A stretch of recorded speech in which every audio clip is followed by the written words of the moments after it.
Good evening. It's March 14th, 2022. City Council for the City of Missoula. Please stand for the Pledge of Allegiance. I pledge allegiance to the flag of the United States of America and to the republic for which it stands, one nation, under God, indivisible, with liberty and justice for all.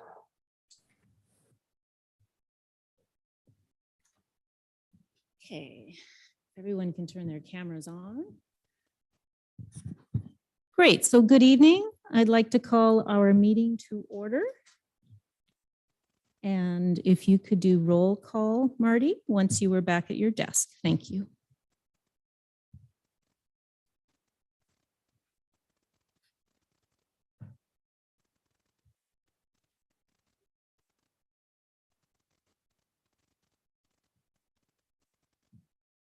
And I'll note for the public that some of us are in chambers as we are starting to work through the technology to figure out how to do hybrid meetings for the future. So this is our first attempt and we'll see how it goes tonight.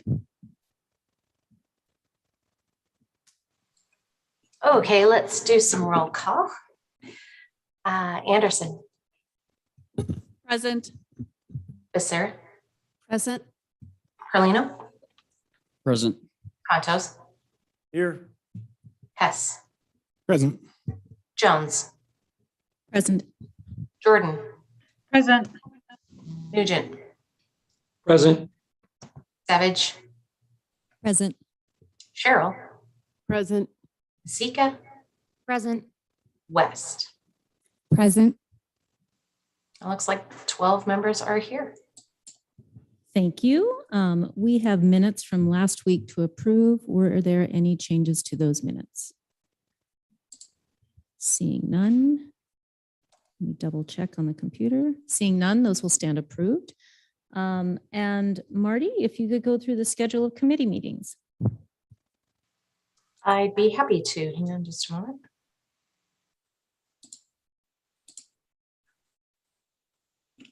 Okay. We are holding committee meetings for 2 weeks. Next week, Monday, City Council is not in session. It's MCPS school break. So Council is taking that off as well. And so we're setting up committee meetings on March 16th, and it doesn't look like there will be any committee meetings on the 23rd. Committee of the Whole will meet on the 16th from 10:20 in the morning to 11:15. They'll have an update on Operation Shelter and a contract with the Consilience Group. The Parks and Conservation Committee will meet from 11:30 to noon and talk about the Community Greenhouse Gas Inventory Report. And Public Works Committee will round out the day from 1:15 in the afternoon to 3 o'clock. And they'll take up 4 items. One is the Second Amendment to an interlocal agreement regarding the Mullen Build infrastructure project. And that's an interlocal agreement with the city, between the city and the county. And a resolution regarding the Mullen Build water and sewer development fees, a resolution ordering curb and sidewalk projects around town, and a presentation on the Higgins Avenue corridor. It's the Brooks to Broadway project. Thanks, Marty. And before we go to public comment, could I have you back up and put the screen up for virtual attendance if people want to call in or Zoom in to give public comment on this meeting? And I should note that Mayor Engen asked me to run the meeting tonight, so I'm presiding, and we are still in a virtual format, even though we're working through the hybrid system. But if we could go through that information, that would be super helpful. Thank you.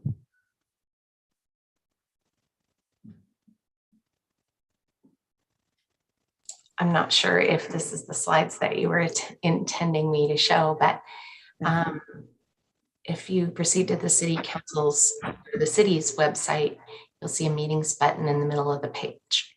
And that'll take you to our agendas. And You can open up the HTML or the PDF agenda, and the information to join is at the very top. I'll show you how to navigate that here in just a second.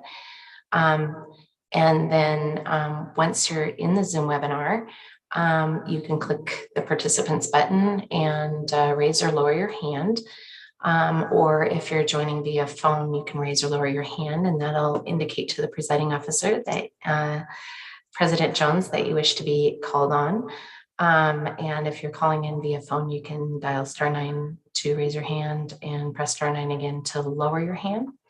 We have some public comment alternatives. If folks wish, they can leave a voicemail for City Council that sends that voicemail to all 12 council members. It's 406-552-6012.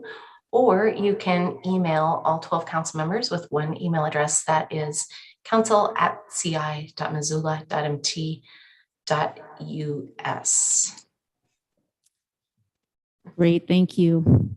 Marty, just in terms of a technical check here, I have been leaving my microphone on. If you're hearing feedback, I'll be more careful to turn it off, but you just let me know, okay? It sounds fine to me. Okay, great, excellent. Okay, we will go to public comment on items not on the agenda, and we have Mark Anderlich raising his hand. So this is items not on the agenda. We will be hearing the River Road subdivision later on tonight, separate item. So Marty, if you can let Mr. Anderlich in and unmute him. Good evening. Thank you. First of all, I want to wish Mayor Engen complete recovery and all the best. If you're listening, John, I hope you do well. I just want to make a brief comment about the approach, and by the way, I'm with Western Montana Democratic Socialists of America.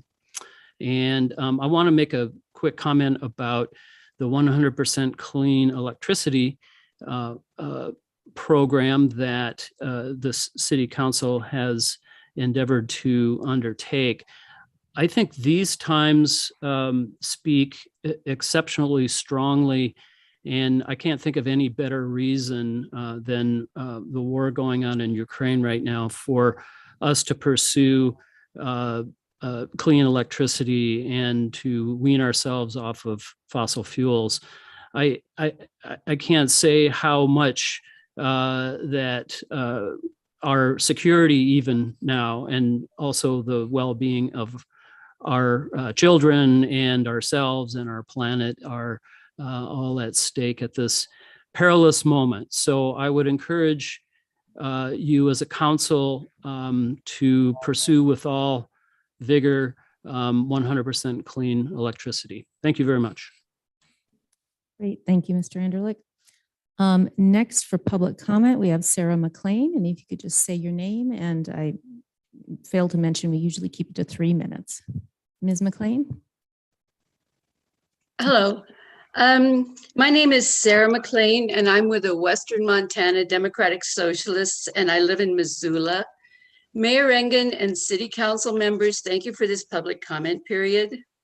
I would like to comment on the 100% clean electricity resolution, which you passed in 2019. So I know you're aware of the devastating effects climate change will have on our fishing, agricultural, and tourism industries, air, forests, and every aspect of our lives.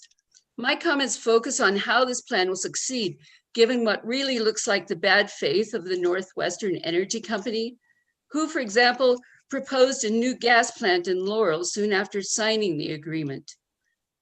I would like the mayor and the city council to look into public ownership of our energy grid in the same spirit as Mayor Engen, with great fortitude and foresight, led us in the campaign to own our own water company. If this is blocked legally, then we need a campaign to change the law. I think that owning our own grid would give us the power to choose clean energy options. It would take some years, but it is taking years already. And the Northwestern Energy has shown no sign of beginning to step up the transition in order to come anywhere near the goals of the 100% by 2030 plan. Such an effort would raise awareness of the need for clean energy in Missoula and put pressure on the Northwestern Energy Company. Thank you, and I wish the mayor all the best with his health challenges. Thank you. Seeing no other hands raised, I'll just check one more time. Right, seeing no other hands raised for public comment on items not on the agenda, we'll go forward to our consent agenda. Our consent agenda, items listed on the consent agenda were approved in city council committees to be placed on the consent agenda to save time at council meetings by voting on them as a package. The city clerk will read the list aloud so citizens watching on MCAT will know what is on the consent agenda. We'll invite community comment on these items before we vote. Marty, if you could read the consent agenda items, please. I'd be delighted. Hang on just a moment. I'll share my screen so folks watching virtually can take a look at what I'm reading, correct my homework if I get it wrong. Tonight's consent agenda has 7 items, folks, and the first is always to pay the bills. This week, City Council is being asked to approve accounts payable in the amount of $574,165.72 for checks that are dated March 15th of 2022. Number 2 is to approve the purchase of 3 police interceptor explorers from Duval Ford of Jacksonville, Florida for $48,640.08 each, for a total purchase award of $145,920.24. Number 3 is, I always look forward to this very, very long motion every year. So we are awarding bids for street maintenance materials. I'm not moving this, City Council is. So City Council is awarding the bids for street division construction and maintenance materials for 2022 as follows, and authorizes the mayor to sign purchase agreements with the lowest bidders. The first is to award the bid for 500 tons of emulsified asphalt. The type of asphalt used here is CRS2P. It's a polymer, and it's a modified polymer actually, to Idaho Asphalt Supply of Hauser, Idaho, at $605 per ton for a total of $302,500, and authorize the return of bid bonds. The second one is to approve the bid for 2,000 tons of hot mix asphalt. This is grade B asphalt to Knife River of Missoula at $54.18 a ton for a total of $108,360, and authorize the return of bid bonds. Number 3 is to award the bid for 1,000 tons of 3/8 inch seal coat aggregate to Western Excavating of Missoula at $31 a ton for a total of $31,000, and authorize the return of bid bonds. Award the bid for 3,000 tons of hot mix asphalt. That's driveway grade 3/8 inch asphalt to Knife River of Missoula at $57.18 a ton for a total of $171,540, and authorize the return of bid bonds. Number 5 is to award the bid for 500 tons of hot mix asphalt. This is grade D asphalt to Knife River of Missoula at $54.18 a ton for a total of $27,090, authorizing the return of bid bonds there. Number 6 is to award the bid for 1,500 tons of drain aggregate. This is sump rock. And that bid is going to Western Excavating of Missoula at $30 a ton for a total of $45,000, and authorizing the return of bid bonds.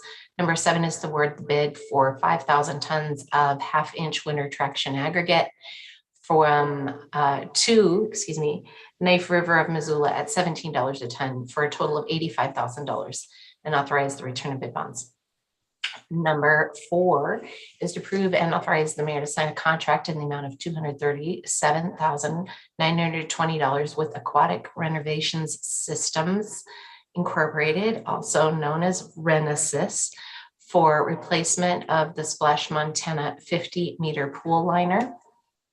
Number 5 is to appoint Allie Kane to serve as a regular member on the Energy and Climate Team for a term that begins immediately and ends on July 31st of 2025.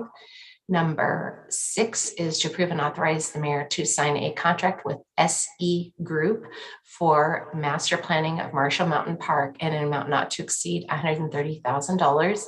And number 7, the last one, here is the first reading and preliminary adoption of an ordinance. Tonight, City Council is setting a public hearing on April 4th of 2022 and preliminarily adopting an ordinance rezoning the subject property located at 1006 West Greeno Drive and referring this matter to the Land Use and Planning Committee for presentation and discussion on March 3rd and April 6th.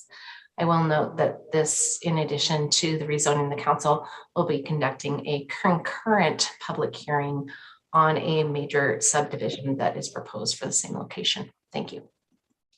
Great, thank you.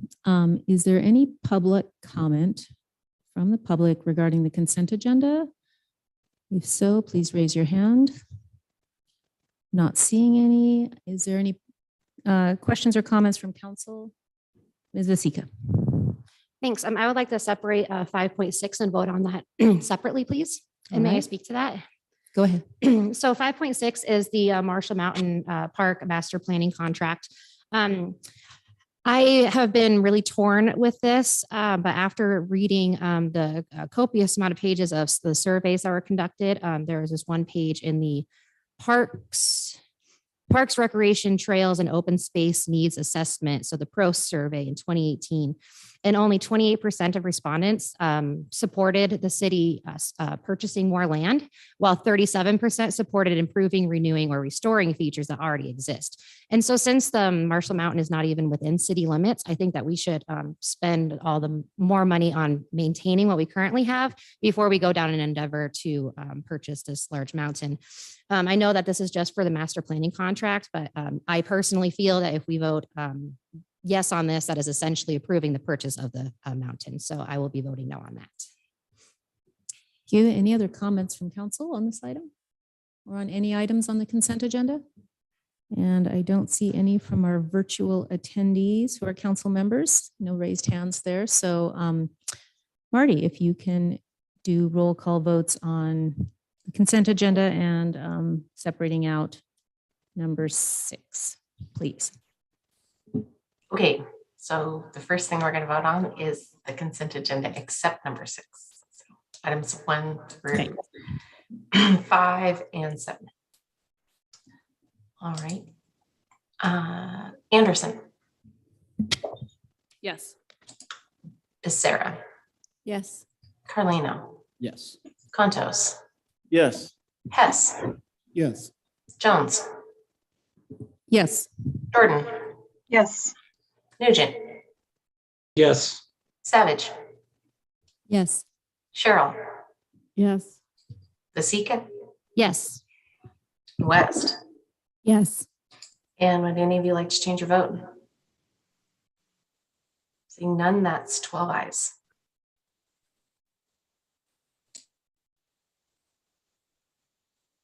So that motion passes, and let's move on to item number 6. This is the Marshall Mountain contract. Start this round with Becerra. Yes. Carlino. Yes. Contos. Yes. Hess. Yes. Jones. Yes. Jordan. Yes. Nugent. Yes. Savage. Yes. Cheryl. Yes. Vasika. No. West. Yes. Anderson. Yes. Would any of you like to change your vote? That is 11 ayes and 1 no. Thank you. And that concludes our consent agenda. Next item are two special, well, actually next item number 6, comments from city staff, agencies, boards, commissions, authorities, and the community forum. And we have nothing listed for tonight. Number 7, next in order, is special presentations. And we do have 2 proclamations I will read on behalf of Mayor John Engen. The first is a proclamation for Transit Operator Appreciation Day. Whereas public transit benefits us all in Missoula by reducing traffic and parking congestion, improving air quality, and making our city more equitable and accessible to all. And whereas public transit operators fill an important role in our community by getting people where they need to go, from work and school to medical appointments, grocery stores, and other essential services. And whereas public transit operators frequently go above and beyond the call of duty, working long hours and safely operating our transit system in rain, snow, extreme cold, wind, and an ongoing global pandemic. And whereas public transit operators help to build our community by knowing their passengers, celebrating their successes, aiding in times of crisis, and greeting them every day with friendly faces. And whereas Mountain Line and UDash provide essential services to our community at zero fare for the benefit of all residents and visitors of Missoula. Now, therefore, I, John Engen, Mayor of the City of Missoula in the state of Montana, hereby recognize the 18th day of March 2022 as Transit Operator Appreciation Day. And it is signed by John Engen, Mayor of the City of Missoula. The second proclamation today, let me just double check on our attendees. Okay, the second proclamation. I'm sorry, Gwen. Yes. Shanti Johnson from Mountain Line is here. Okay, thank you for pointing that out. We do have someone from the transportation community to comment, and we have Shanti Johnson. If you can let her in, thank you. You should be able to unmute yourself. Go ahead. Yes, thank you, council members, for having us and for setting aside some time to recognize the transit operators of Missoula. My name is Shanti Johnson. I work for Mountain Line. I do outreach and communications, and I'm attending on behalf of Corey Aldridge, our CEO and general manager, who is at a conference and out of town. But we just wanted to take this moment to thank the city and the county for their support of our operations. We are operating independently of both, but beholden to both. And this really is a joint effort to provide service that benefits all Missoulians. And we could not do that without our operations officials. So thank you so much for taking time to recognize our team. They've worked hard over the last couple of years and will continue to work hard to provide essential service to benefit us all. Thank you. Thank you, Shanti. Appreciate that. Okay, I don't see anyone else from transportation to speak to this, so we'll go on with the second proclamation, which is celebrating women in public office day. Whereas the month of March is Women's History Month, which celebrates the significant contributions women of all races, ethnicities, and backgrounds have made to the world. And whereas women play a critical role in the vitality and diversity of our communities and are essential to ensuring Montana is well represented. And whereas while the 20th century was a pivotal time of growth for women entering politics, women remain underrepresented in male-dominated fields, and thus providing opportunities to support women in public office is imperative. And whereas recognizing women in public office will bring awareness to the fundamental necessity of their work and will inspire other young people to serve their communities. Now, therefore, be it resolved by the Mayor of the City of Missoula and the Missoula City Council at March 19th, 2022, hereby be proclaimed Celebrating Women in Public Office Day, and call upon the people of Missoula and Montana to unite as we support the success of women in public office and observe every March 19th with appropriate activities, events, and programs. And it is signed by Mayor John Engen of the City of Missoula. And I am proud to say that while for a majority of my time on council, we've actually had a majority of women representatives. It has been a lovely experience. Okay, we are going to go on with the next item on our agenda, which is public hearings. State law and city council rules set guidelines for inviting community comment in a formal way on certain issues. Following a staff report on each item, the city council and the mayor invite community comment.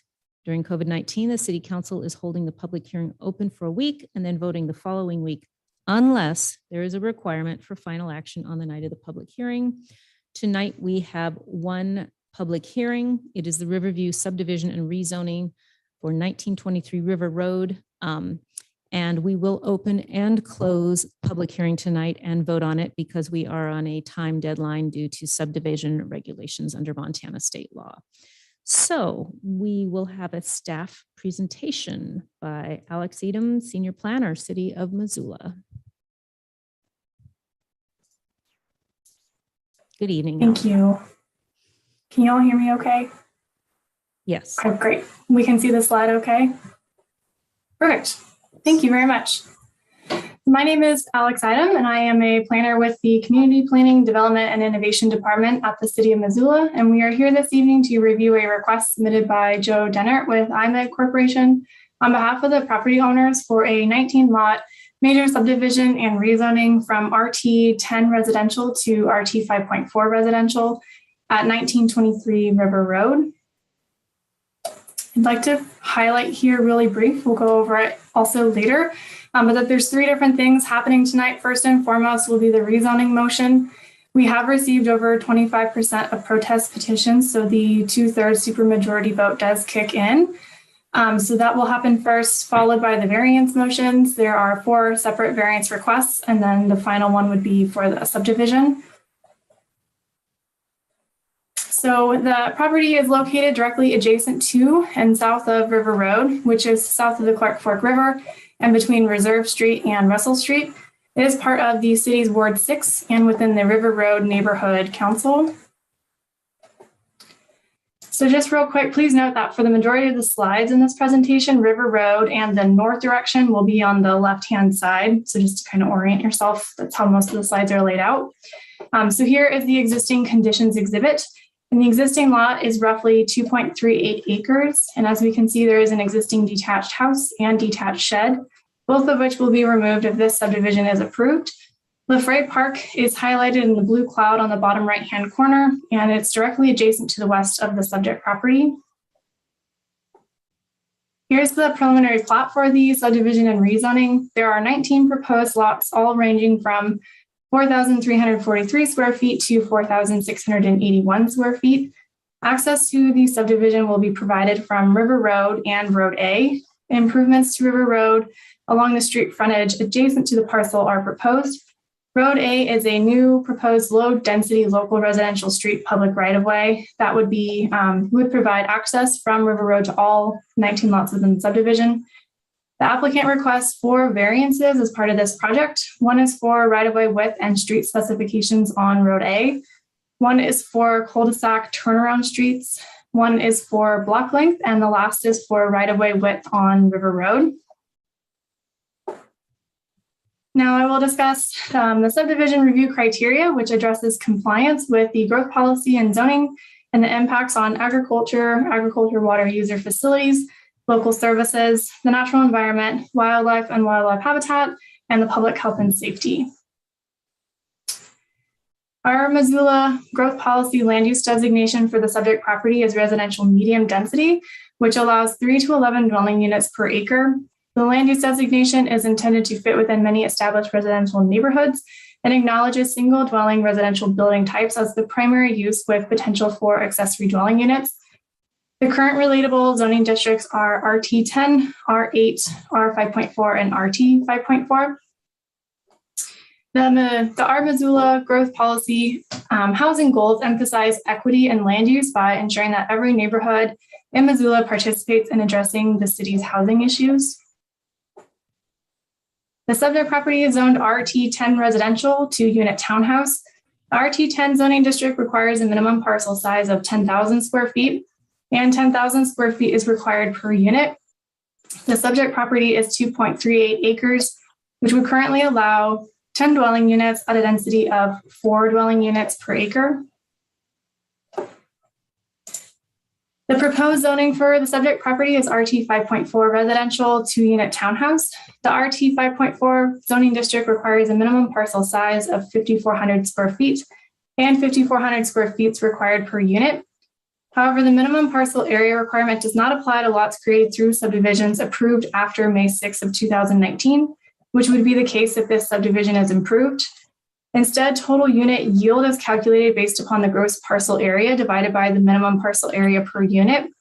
So in this case, as shown in the upper right-hand corner of the slide, the subject property is 2.38 acres, and that equates to 103,672.8 square feet, which would be divided by 5,400 square foot minimum parcel size. And that's what gets you the total 19 dwelling units at a density of 8 dwelling units per acre. Here's just an added slide for the zoning comparisons of what is current and what is being proposed. In the red are going to be the areas that are, there's going to be a difference between the two. Primarily, both zoning districts allow detached houses, lot line houses, 2-unit townhouses, 2-unit houses, and some mixed use. The difference with the RT10 is in red, you can see the 3 because it allows 3-unit townhouses with a conditional use permit, whereas RT 5.4 does not. Both zoning districts have the same setbacks, so 20 feet in the front and the rear, 7.5 feet from the side or 1/3 the building height, and then a 10-foot street side setback. The height for both is also going to be 30 or 35 feet, and that's depending on the primary roof pitch. So the key components of the difference is the units per acre. So RT10 to recover is 4 dwelling units per acre versus RT 5.4 is 8 dwelling units per acre. And how that ties into the subject property at 2.38 acres is RT10 allows for 10 dwelling units for the current parcel size, and RT 5.4 allows for 19 dwelling units. So here's just to kind of capture a couple of the other neighborhoods, or other streets in the neighborhood off of River Road. So on the upper left-hand corner in yellow, there's the Riverstone Drive, and that property is 4.54 acres. There's 16 units on there, and that equates to 3.5 dwelling units an acre. Below that in the orange is Luella Lane, and that is 4.77 acres. There's 26 units on that property, and so that equates to 5.45 dwelling units an acre. Next to that in the green is what's being proposed is the Riverview Subdivision. And so again, this is 2.38 acres. They're proposing with the rezone 19 units, which will allow 8 dwelling units an acre. Adjacent to that on the right in the red is Carter Court, and that's 2.38 acres. There's 14 current units, and that's 5.8 dwelling units an acre. And lastly, above is the Skyla Court project property, and it's 4.41 acres. There's 27 units there, and that equates to 6.1 dwelling units per acre. So the next criteria to address for subdivision review is agriculture. The Natural Resource Conservation Service soil survey for Missoula County states the subject property is 100% identified as 114 urban land, which is not prime farmland if irrigated, or land of agricultural importance. There will be no impact to agriculturally important soil as a result of this subdivision. The next criteria is agricultural water user facilities. And as you can see, there is an off-site irrigation ditch located to the south of the subject property that's roughly 20 feet away. The subdivision application states the property is not served by an existing developed irrigation system or water right. However, on February 10th, Development Services received public comment from the president of the Orchard Homes Irrigation Ditch Company, informing us that the subject property is located within the Orchard Home Irrigation District and is subject to water shares as outlined in the title report, section B3.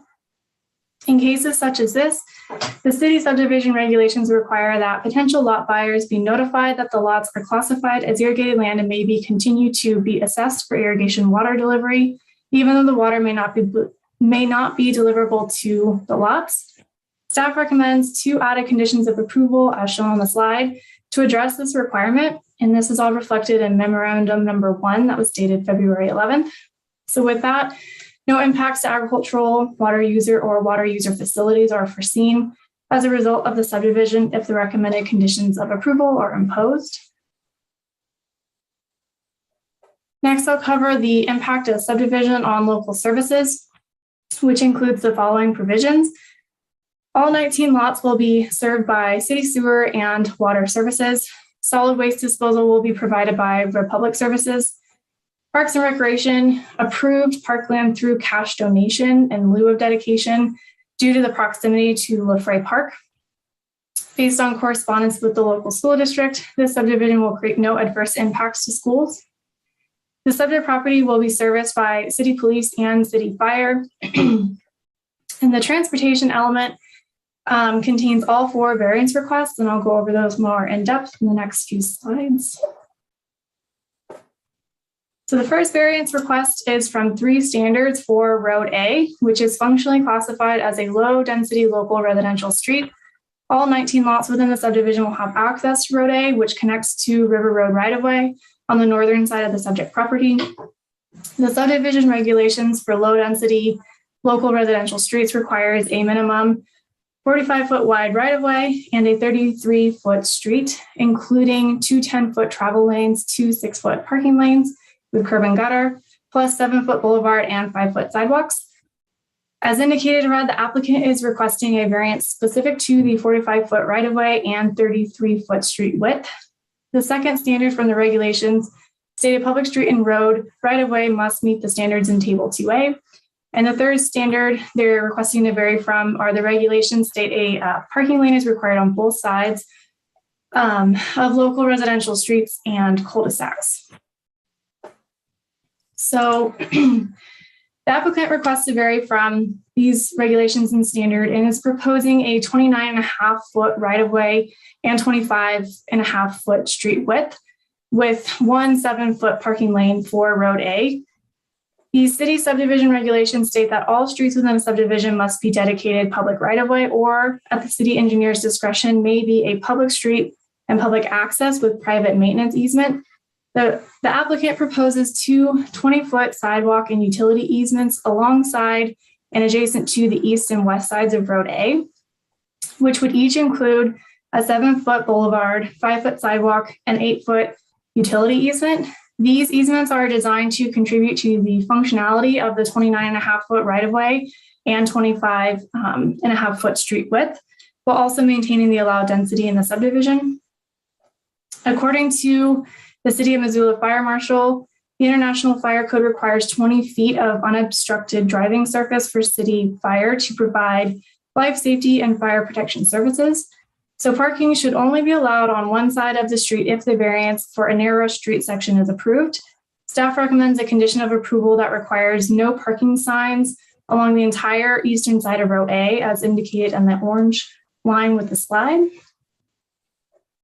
Lastly, the applicant is proposing shared driveways and no access strips identified by the blue lines on the slide in various locations along Road A to limit the location of driveways and optimize the on-street parking.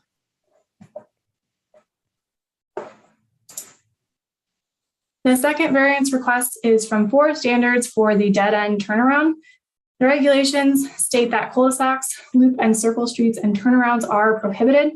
However, Section 302B of the regulations state if variances are approved for cul-de-sac, loop or circle streets, and turnarounds, a separate set of 8 standards must be met. Those are listed below, and the 3 specific standards the applicant is requesting a variance from are highlighted in red. Proposed Road A represents 100% of the roadway miles within the subdivision, therefore exceeding the 15% requirement. The property is surrounded by existing development with no other street connections available. Development Services and Public Works and Mobility Department staff have found that the property configuration and surrounding development results in no reasonable alternative to the proposed design. The other 2 standards for a minimum 50-foot right-of-way radius and 45-foot radius minimum pavement width are primarily applied to traditional style cul-de-sac designs rather than a hammerhead turnaround. The applicant proposes a turnaround street that meets the International Fire Code Appendix D for hammerhead turnaround streets, so long as no parking is allowed at the end of the hammerhead turnaround on lots 8 and 12. The third variance request is in relation to the regulations which state blocks may not exceed a maximum length of 480 feet in urban and suburban subdistricts. The applicant is requesting a variance for approximately 534 feet. This property is a narrow, elongated shape at roughly 162 feet wide and 638 feet long. It has one legal access from River Road. The unique shape reduces the road configuration options, while the proposed road optimizes the residential density potential. Granting this variance to the block length allows Road A to provide safe and accessible access to all 19 lots in the subdivision. Requiring road connections within the minimum 480-foot block length along Road A would not result in an increase of connectivity, as there are no road connections available on the adjacent properties. The physical surroundings of this parcel are consumed with a built-out residential subdivision, other residential development, a public park, and a warehouse building. The fourth and final variance request is from 4 standards for River Road, which is functionally classified as an urban collector without parking and is currently a 60-foot wide right-of-way and provides the only access to the subdivision. The subdivision regulations for urban collectors without parking require a minimum 80-foot wide right-of-way, including 2 10-foot travel lanes, 2 5-foot bike lanes, and curb and gutter, which equals approximately 31-foot street width from back of curb to back of curb, plus 7-foot boulevard and 5-foot sidewalks, and a small amount of additional space for maintenance. Table 2A also includes the possibility of a turn center lane, which would require additional space. The regulations also state that subdivisions abutting existing or proposed streets and roads must provide dedication of right-of-way to meet the requirements of Table 2A, measured from the existing center line and extending along the entire frontage of the proposed subdivision. For River Road along the subdivision, this would require 40 feet of right-of-way instead of the existing 30. The variance is to waive the requirement for additional right-of-way dedication. The applicant is also proposing a 10-foot sidewalk and utility easement along the north portion of Lot 1 and Lot 19, which in addition to the River Road right-of-way, that would include a 7-foot boulevard and 5-foot sidewalks along the entire frontage of the subdivision adjacent to River Road. The half-street improvements and easements would create sidewalk connectivity along River Road, which would provide additional safe pedestrian access. The applicant shall pay for the cost of the half-street improvements to River Road along the entire frontage of the subdivision. That'll be subject to the review and approval of the city engineer. And all those improvements shall be installed, or the applicant shall enter into an improvements agreement with financial security for future installation prior to filing the final plat. And a recommended condition of approval requires the waiver of the right to protest the creation of and participation in a street improvement district or street lighting improvement district for future lighting and other improvements along River Road.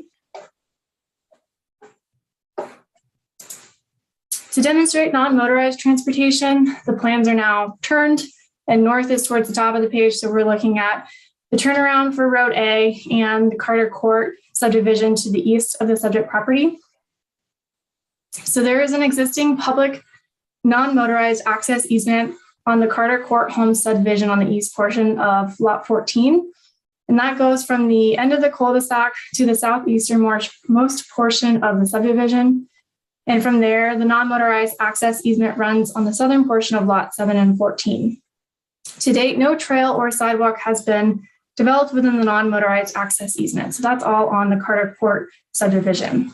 So the regulations state subdividers must provide active transportation facilities that provide A, continuous access to all lots within the subdivision and access to adjoining developments unless exempted by the regulations, and B, safe routes to schools, playgrounds, bus stops, and public parks and common areas. So the applicant is proposing a 10-foot wide public non-motorized access easement along the entire southern boundary of lots 9 through 11 to provide a continued connection from the Carter Orchard Home subdivision to LaFrey Park. Now I'll cover the final criteria, which include the impacts of the subdivision on the natural environment, wildlife and wildlife habitat, and public health and safety. As you can see here, the proposed subdivision is in an urbanized area and there is no riparian vegetation on the subject property. No adverse impacts to wildlife or the natural environment are anticipated. The Montana County Weed Management Act and Missoula County Weed Management Plan require developers and owners to revegetate with beneficial species at the first opportunity after disturbance of the soil. The applicant submitted a weed management and revegetation plan in compliance with the regulations. This property is located outside the FEMA identified 1% annual chance flood hazard areas, and floodplain in the property does not contain areas with slopes of 25% or greater or other apparent hazards. There will be no adverse impacts to natural environment, wildlife and wildlife habitat, or public health and safety as a result of this subdivision. So as I mentioned before, state law says if protest petitions are signed by owners of 25% of lots or units within 150 feet of the property, at least 2/3 of present and voting members of council are needed to approve zone changes. So we received 15 valid protest petitions. And there's 31 lots or units, so that's 48.5%. So the supermajority is required to approve this specific to the rezone request. So staff recommends that City Council approve the adoption of an ordinance to rezone the subject property from RT10 to RT 5.4. City staff recommends that City Council approve variance number 1 to request to allow a 29.5-foot right-of-way and 25.5-foot street width with 1 7-foot wide parking lane. Staff recommends City Council approve variance number 2 to allow for a turnaround street, Road A, and then further approving the variance from specific turnaround design standards, including the turnaround may not exceed or represent more than 15% of the total roadway miles, and the right-of-way radius must be with a minimum of 50 feet, and that the pavement width must be a minimum of 45 feet. Staff recommends City Council approve variance request number 3, and that is to allow a block length of 534 feet. Staff recommends City Council approve variance number 4, and that is to allow the existing River Road 60-foot right-of-way and proposed improvements. And then finally, staff recommends City Council approve the subdivision motion of the Riverview Subdivision preliminary plat application, subject to the recommended conditions of approval based on findings of fact and conclusions of law in the staff report, as amended in memo number 1 dated February 11, 2022. And I have the conditions here, again, just for reference if needed later, but with that, my presentation is concluded.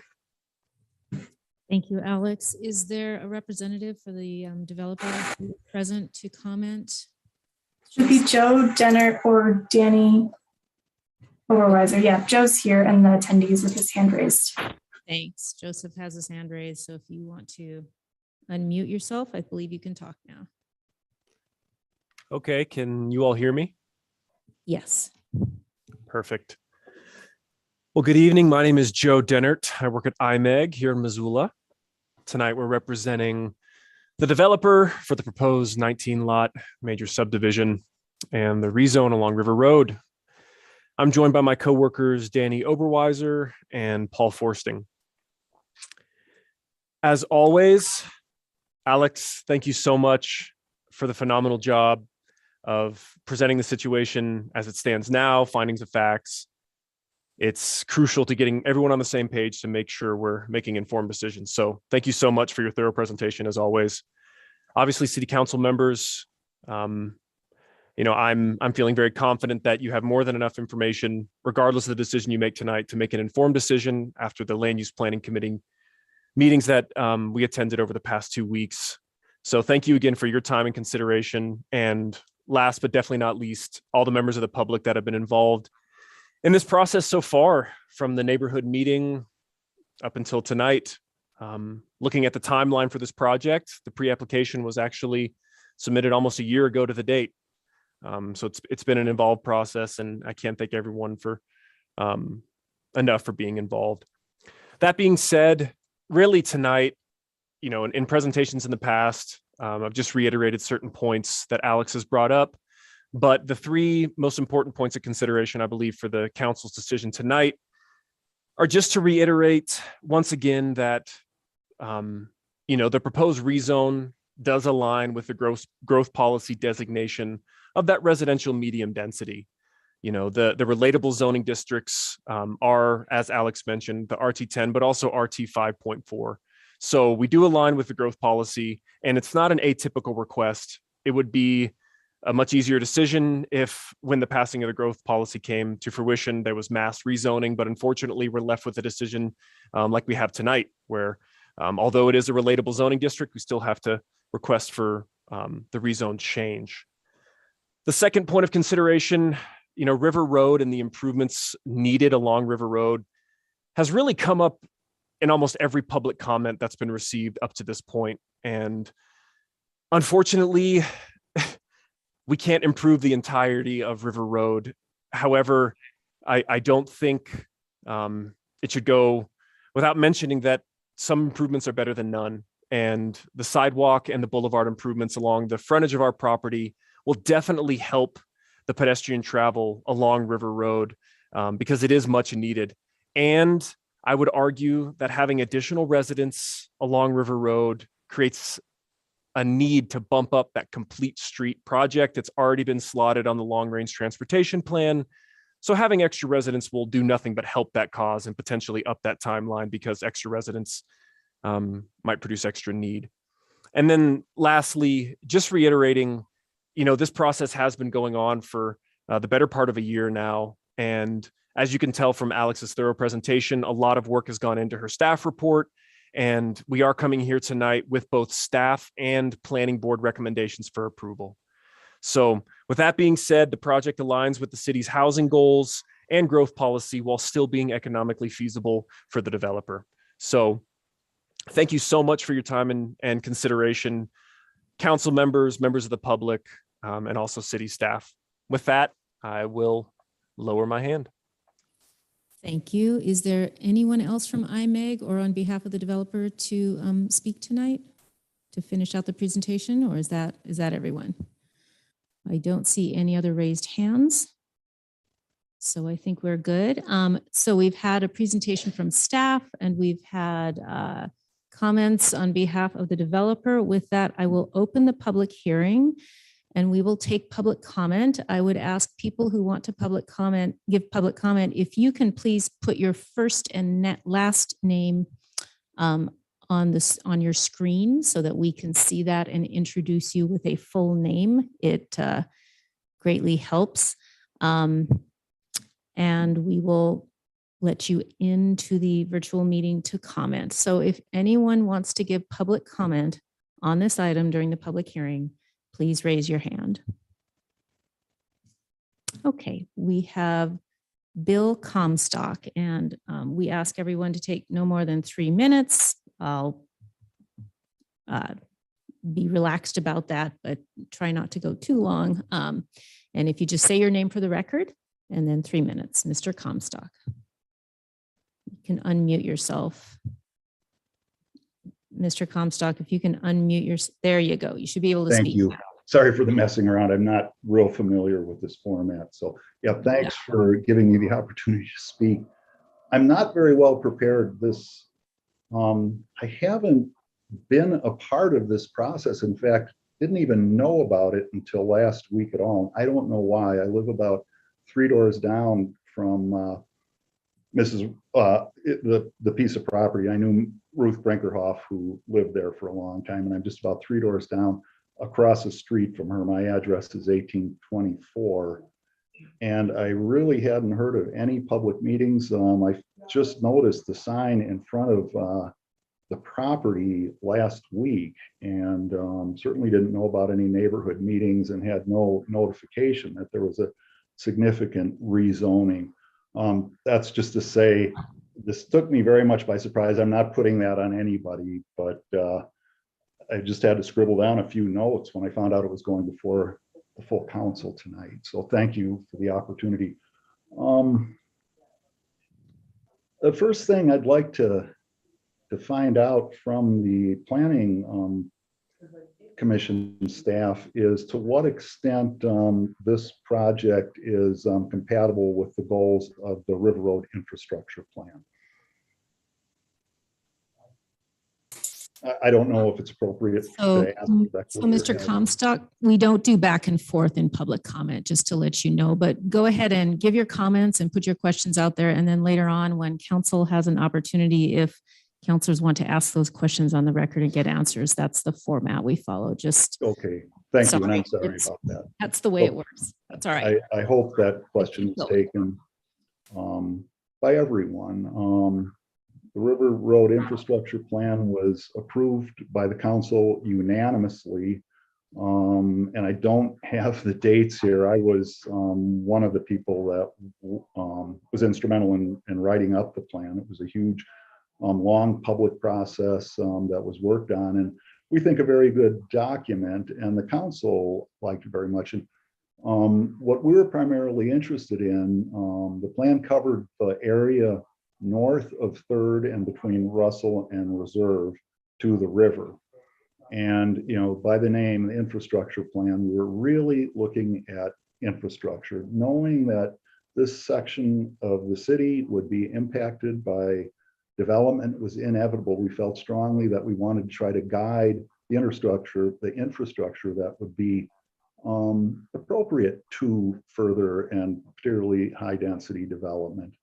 From what I've been able to tell, looking at this plan, they're asking for a significant increase in density. And, I believe that, we can handle that kind of density in the neighborhood, but we want to, it looks like way, and excuse me to the developers, but the little bit that I've seen, we're shoehorning a bunch of houses into a pretty small place without really thinking creatively how this kind of thing could be done. And I think as a neighborhood and as a city, we could probably do this kind of density in there in a way that could showcase how we can do density within this city, and something that we could be proud of within the community and within the city as a whole, and maybe even beyond that. Now, a key component of our infrastructure plan was the idea of green infrastructure. We could do infrastructure associated with high density development that maintained some of the green aspects that this neighborhood historically had. And I don't want to go into the details right now, but again, staff presumably had looked at the infrastructure plan and noted that. We'll just need to see to what extent staff and the developers and the council are familiar with those recommendations of the plan. The plan was not binding, but was approved by the council unanimously. Mr. Nugent was involved at that time. So that being said, I'm hoping that we could see this project sent back to committee and a little more careful look at this idea. Can we put in a development here that is something that is of value to the neighborhood, that we can walk away from here and saying, yes, we've done something good here, and that can speak well to what we're doing in the city in terms of adding density at the same time as creating something we can be proud of. And just as an example, clustering, what might clustering look like on this piece of property? The infrastructure plan had advocated strongly for making sure we're maintaining green space within the neighborhood. The way this is laid out is just a continuous line of individual homes, and I didn't see much green space in the plan. Connectivity.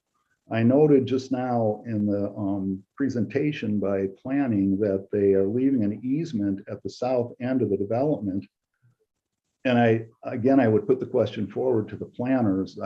I couldn't tell from the documentation whether that easement is accessible from the cul-de-sac that this development is on. That would be important to give us some connectivity, say from River Road. If I want to ride my bike, get down to say Curtis, it would be really nice if I could jump on there. It'd be nice for the residents to be able to jump on a bike and access the trail facilities that goes down to Curtis through a freight park. So that connectivity is an issue. Mr. Comstock, we're over 6 minutes, but if you can just wrap it up. Okay, thank you. And I will. I hate to cut you off, but I just I haven't had a chance to see the conditions of approval. They were just put up on the screen so we could see it. Certainly didn't intend.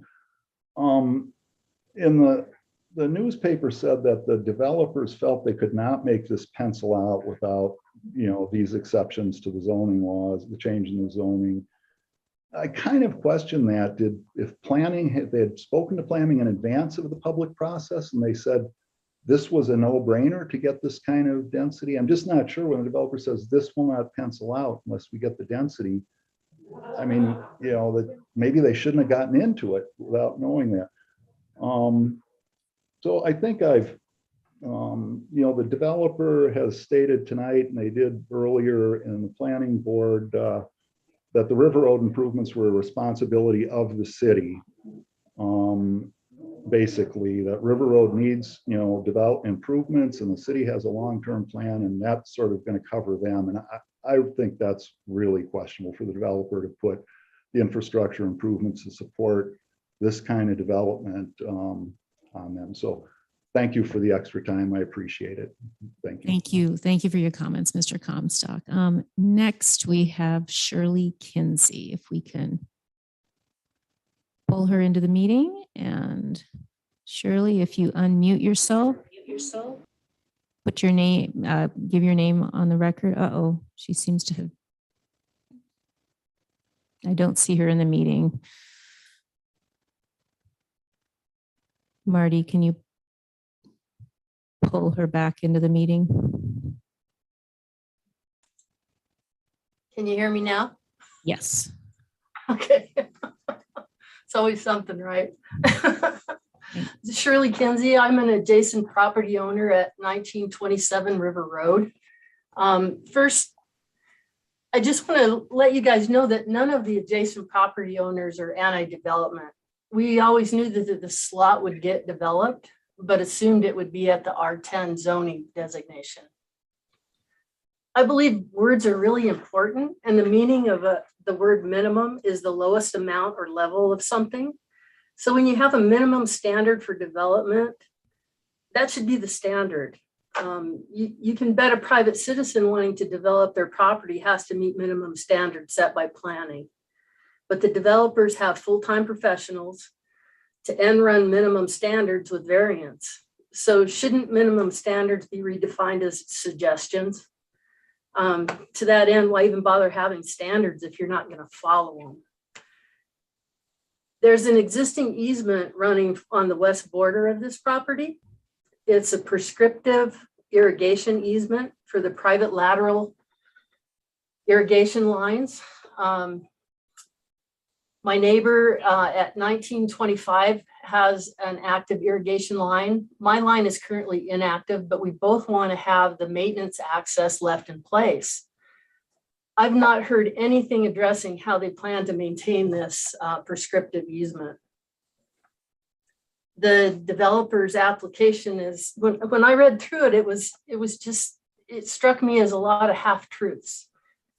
The lack of concern of our planners also kind of bothered me to accept all these variances. Putting in this large of a subdivision in this real narrow lot will only hasten to the failure of an already deteriorating infrastructure. So River Road, in my mind, is not an appropriate urban collector. The road has no shoulders, no sidewalks. To get to the urban transit stop, you're forced to walk in the street. It's even dangerous to ride your bike down. So, and the feeder streets are deplorable. Curtis keeps getting patched, and the street department works really hard at keeping it patched, and new holes develop right next to the patches. Wyoming is generally difficult to drive due to the street side parking in the townhome section. It gets reduced to a one-lane road. And lastly, the developer states that they're meeting the growth plan, but I question, are they really? Yeah, this is a private lot, and they can create more density, reducing the lot size from 10,000 to 5,400, but to what end? The intent of the reduction of lot size and the increased density was to help create more affordable housing. The developers made no secret that these houses will be sold at market value.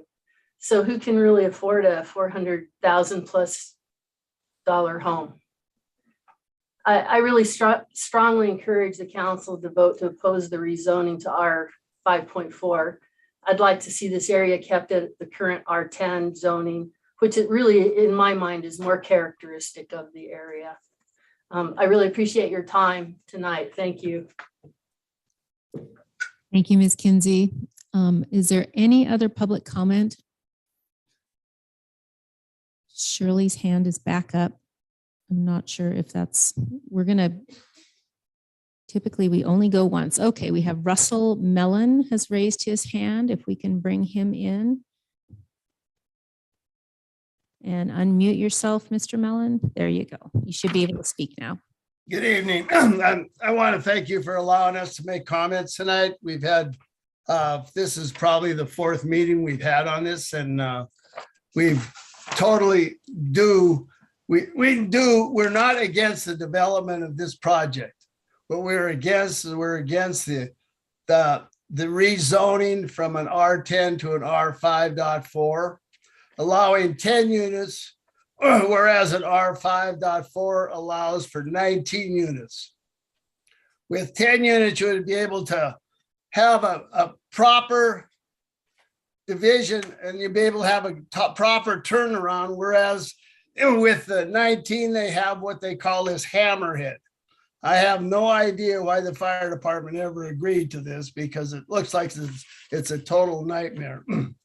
One other thing, by having 19 units in this subdivision, you're putting a stress on an already bad and unsafe infrastructure of River Road. One of the conditions on River Road is our school kids. Our school children have to walk on River Road. They don't have no sidewalks or nothing. And then when they get to the bus stop, they have to stand in the snow or a mud puddle just to catch the bus. There is no crosswalks on River Road for their safety. One other item that was brought up was the access to public transportation. To get the public transportation from that development is a 0.7 miles, and that's on Russell Street where the bus stop is at. And I would like everyone to try to walk that one time and just tell me how safe that is. The other, I mean, River Road needs to have work. The planning board has even agreed that they've brought this to the city council 20 years and nothing has been done. I just leave with one scenario, which I hope never has to happen, and I pray never has to happen. And I'd like you to think about this. How would you feel if somebody gets hit on River Road, they get seriously injured or even killed?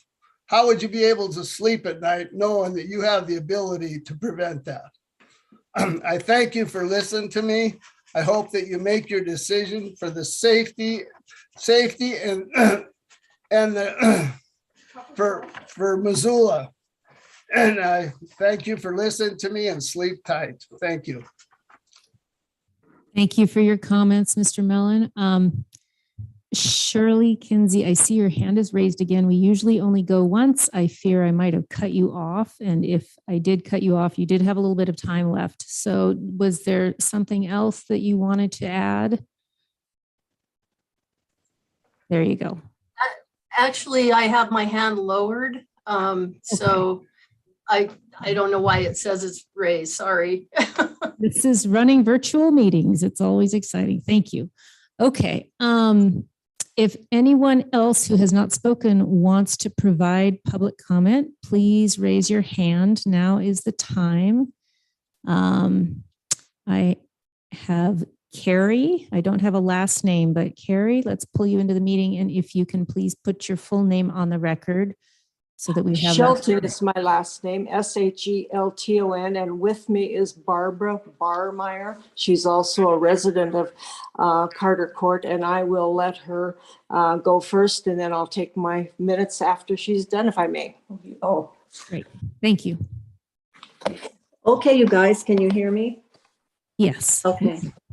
I'm speaking for the entire population of Carter Court and several of the surrounding neighbors as well. And I will try not to go over, but I did time my speech and it's a titch over.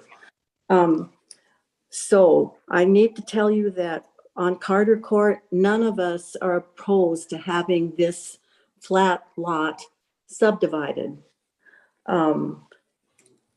The planning board did not hear us on this issue because perhaps we're inexperienced in this kind of dialogue and we didn't describe the problems and issues clearly enough, but we're not opposed to a subdivision on that lot. So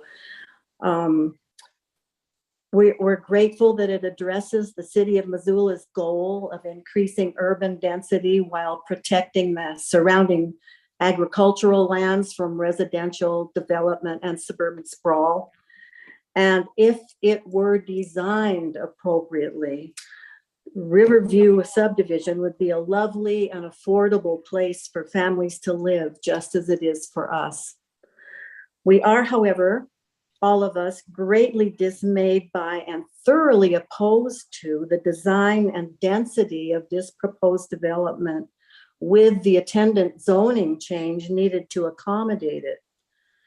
Living as we do on Carter Court, with 13 units on a similar sized parcel to that of the proposed Riverview, we already know firsthand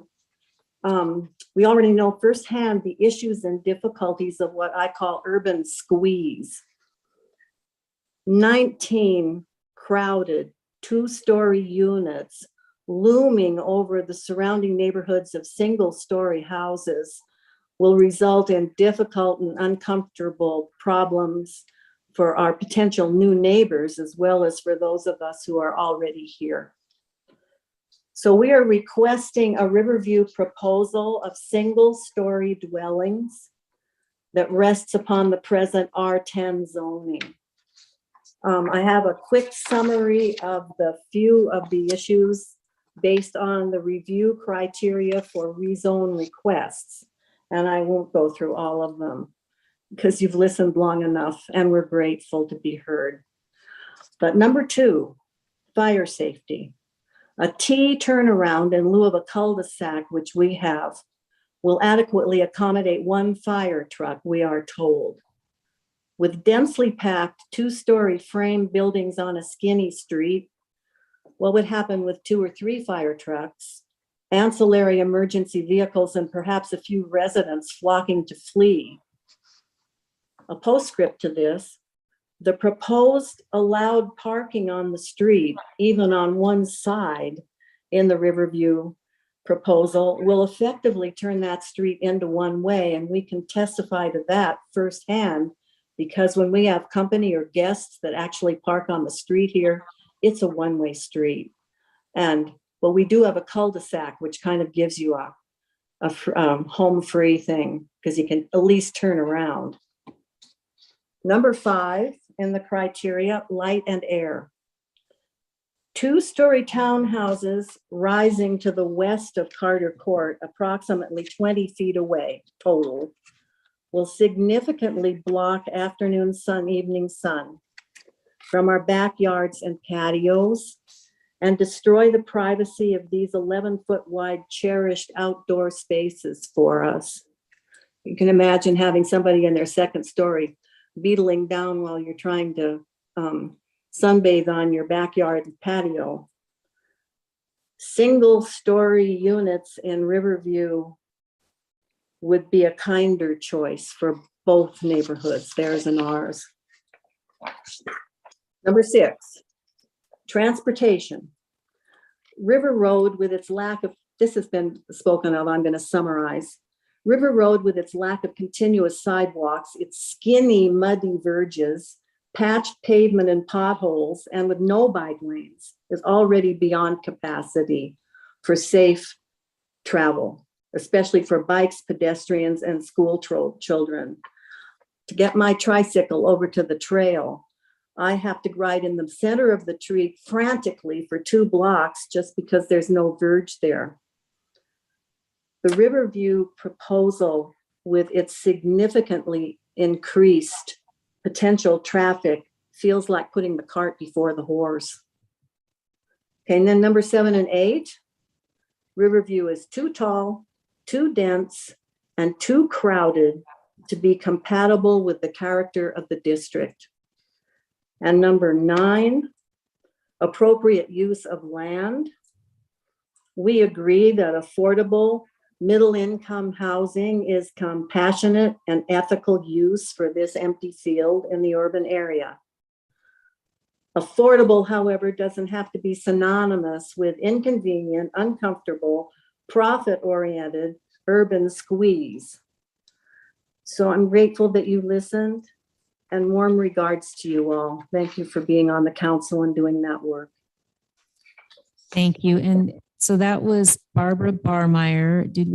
Carrie Shelton, did you also want to provide public comment? Yes, so I thank you very much. I do. I'll make it really, really quick because everybody's done a great job of kind of summarizing some of our highest needs and worries. I just want to highlight a couple of things. If you refer to the review criteria for rezone requests, the things that we have mentioned hit almost all of them negatively. This isn't designed to be in the best interest of transportation or a number of other factors on this list. And I just wanted to highlight that the number of cars added to that street is estimated at 152 trips daily.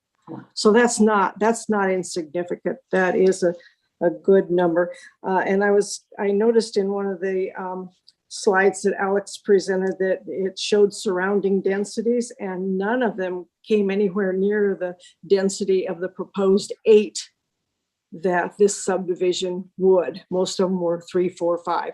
And so this isn't in character with the existing density.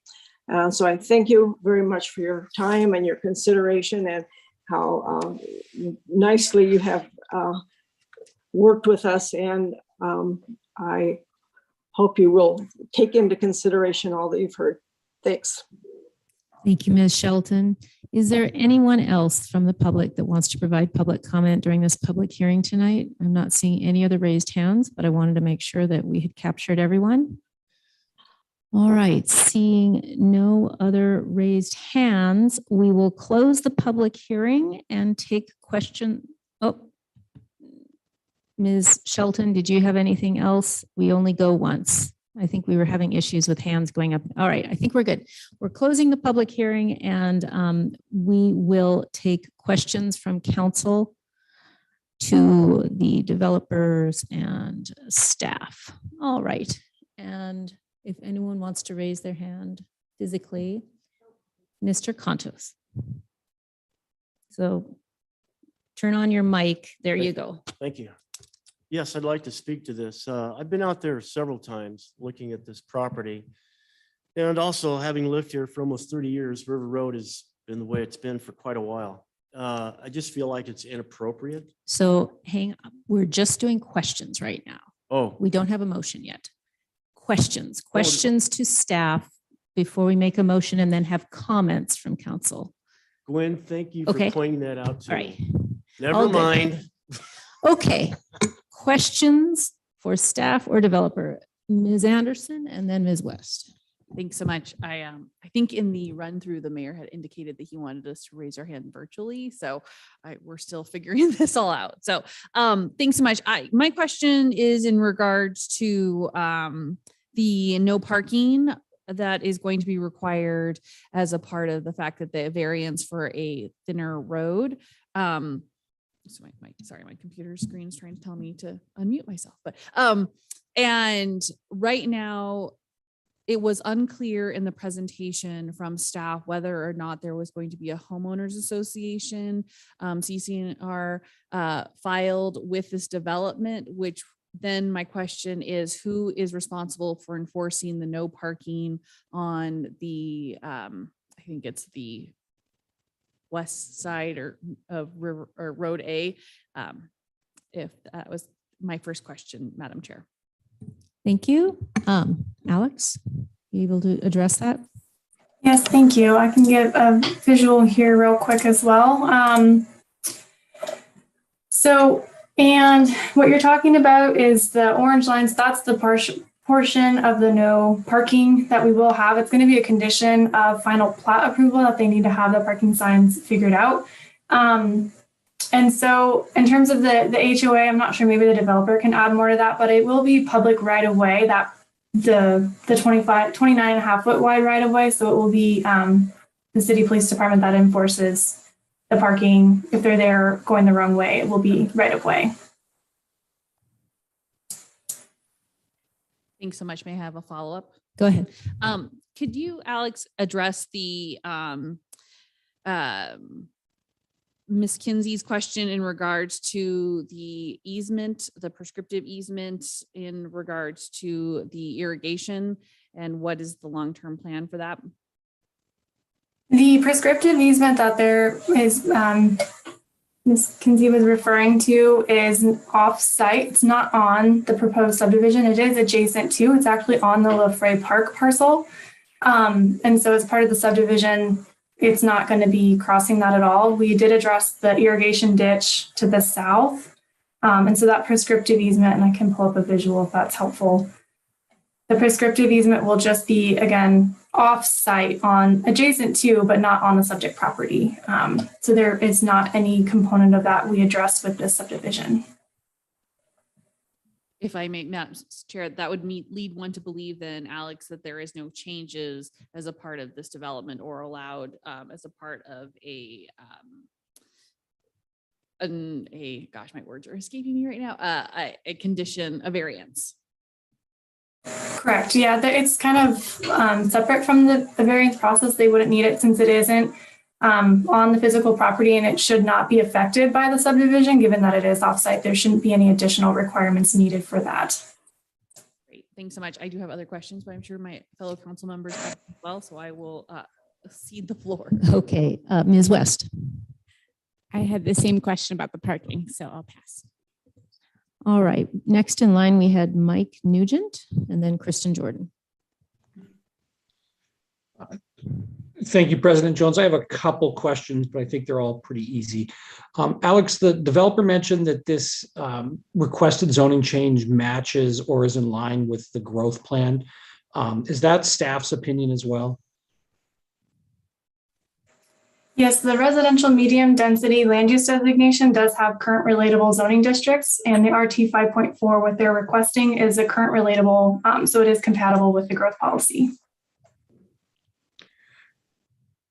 Thank you. Madam President, I have a few more, if that's okay. Go ahead. Several public comments we received talked about building height, but in everything I've reviewed, the allowable building height would be the same in an RT10 and an or an R5.4. Is that accurate? Yes, that's correct. In the RT10 or RT 5.4, the building height maximum is 30 feet for roof pitches, for a primary roof pitch of less than 8 and 12. And if the primary roof pitch is 8 and 12 or greater, you can go up to 35 feet. But again, that's for either zoning district. Thanks. And final question for me at the moment. Do you have a breakdown of where the majority of the zoning protests came from? Or the majority from Carter Court? Yes. Okay. Thank you. Okay, Kristen Jordan. Thank you, Alex. That was an incredible presentation, and I really appreciate all the time that you put into educating us on this proposal. It's great. This is in my ward, and you know, I've received, when I was campaigning, I received a lot of feedback about River Road and the need for improvements. I thought I heard you say, Alex, that the sidewalk on the frontage part of the property is still subject to approval, or did I mishear you? It's part of the development, right? That they're going to be putting in sidewalks and boulevard or verges on the frontage part of River Road. Is that correct? They will be required to, and there's two ways to go about it. They can do it. They either need it before filing the final plat, have those improvements installed, or they can enter into an improvements agreement and post a security with the city. So they basically get a contractor to give a bid on what the cost of the project would be. And they can take that and enter in an improvements agreement with the city, and whatever that agreement entails, you know, install those improvements at a later date. Okay, so that follow up, Ms. Jordan. Follow up, please. Thank you. Go ahead. Thanks. So it sounds like there's still a possibility. Again, I just want to make sure I understand. There's still a possibility that a sidewalk might not be put in on the frontage piece of River Road immediately. Am I still hearing you right, or am I mixing up what I'm? That's correct. Thank you. I do have another question, Madam Chair, but I have forgotten it for the moment, and I'm wondering if I can get back to it when I remember. I apologize. We've got a couple of other people in the queue, so if you think of it, re-raise your hand. Next, we have Ms. Cheryl and then Ms. Vasika. Yeah, thanks. I think most of my questions are being asked already, but I do have a question, Alex. If you would go back to and I'm sorry I didn't write the slide number down, but whatever slide number you had that was talking about the other development and the density in that area.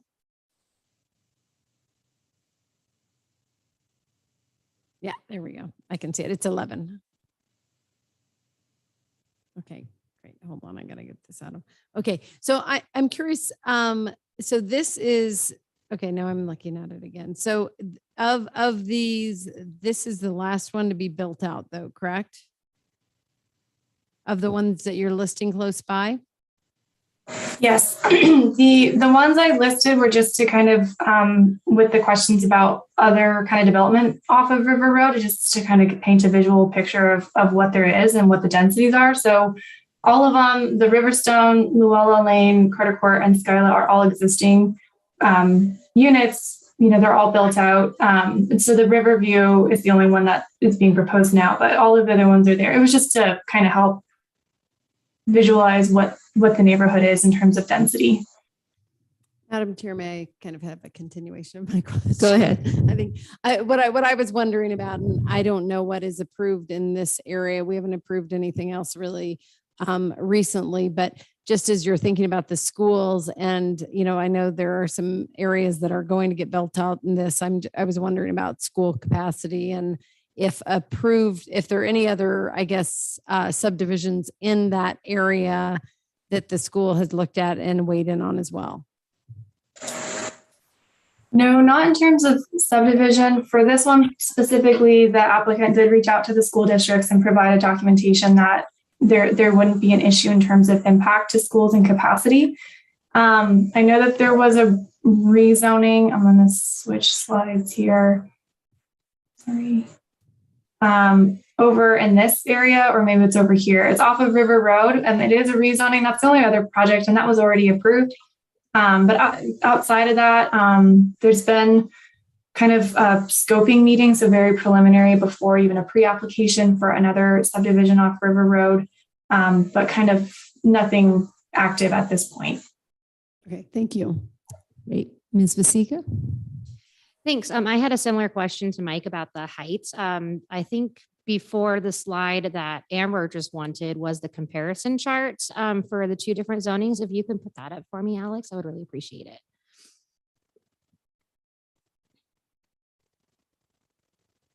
Yeah, perfect. I just want to take a screenshot of that so I can study that, but that's all my question. Thank you. Okay, thank you. If there's any other questions, Mr. Hess. Thank you, President Jones. I was wondering, Alex or Mary, if you could speak to the River Road infrastructure plan and whether or not that is incorporated in the growth policy as a neighborhood plan, or how that factors in here. So the long range transportation plan has identified River Road as a complete street. It's not really, it's very preliminary though at this time. It's only been identified. And so really the next step, I mean, the plan itself, it could be anywhere from 8 to 15 years until it's actually an action. And so to my knowledge though, Mary might have more info. I don't think it's incorporated into the growth policy. I know the long range transportation plan is a newer plan too. So that's kind of the extent that I know in terms of when River Road would be built out. And I don't have any, this is Mary McCrae. I don't have any additional information on that. I don't believe it's adopted into the growth policy. So it is, you know, an infrastructure plan that's out there. And just as Alex said, it's we're unsure when that will get adopted and actually installed. Okay, thanks. And a follow-up, if I may. Go ahead. Actually, it's a new question, but Ms. Anderson was talking about the prescriptive easement for the irrigation or the irrigation ditch, and I wonder if could you show an exhibit of that, a map exhibit, that and discuss where those two easements are? Yes. 1 second. So let me get it. Can you guys still see my screen? Okay, I think so. Okay, perfect. So lot 4 here, this is the LaFrey Park parcel. We have LaFrey Lane over here. And so what you're not seeing on the exhibit is River Road adjacently, or Riverview Subdivision. So the prescriptive easement is this. So this is the same boundary line that is adjacent to, I'll show you visually. So it's right here. So we're talking, here's the 1923, the subdivision we're looking at. So we're looking at this boundary line, and that's where this easement's located. So to go back, it is a 10-foot irrigation. Sorry, it's over here. A 10-foot irrigation easement, but it is entirely on the LaFrey Park parcel. It's not on the subdivision. So that's the lateral line that goes through this prescriptive easement that we're referring to. And then for the River Road, the irrigation ditch is so different angle that we're looking at now, but the irrigation ditch runs south of the property lines. And so then here is that, again, it's turned now, but it's that 10-foot easement on LaFrey Park. So that's how the kind of irrigation all ties together. Okay, thank you. And one more question, if I may. Go ahead. So while you have that slide up, actually, there was some question in committee and tonight about access to the park, non-motorized access to the park. And can you talk about access via the sidewalk network, as well as the function of that? I mean, I get the impression that non-motorized easement at the very south end of the parcel is really for future connectivity and doesn't serve a lot of function at this time, but that there's non-motorized access to and through the park via the sidewalk network. Is that fair? And can you speak a little bit more about when that easement might come into play? Yes. Sorry, I changed out of the screen so I don't take you guys along for my quick ride. So get there real quick and I can provide a visual.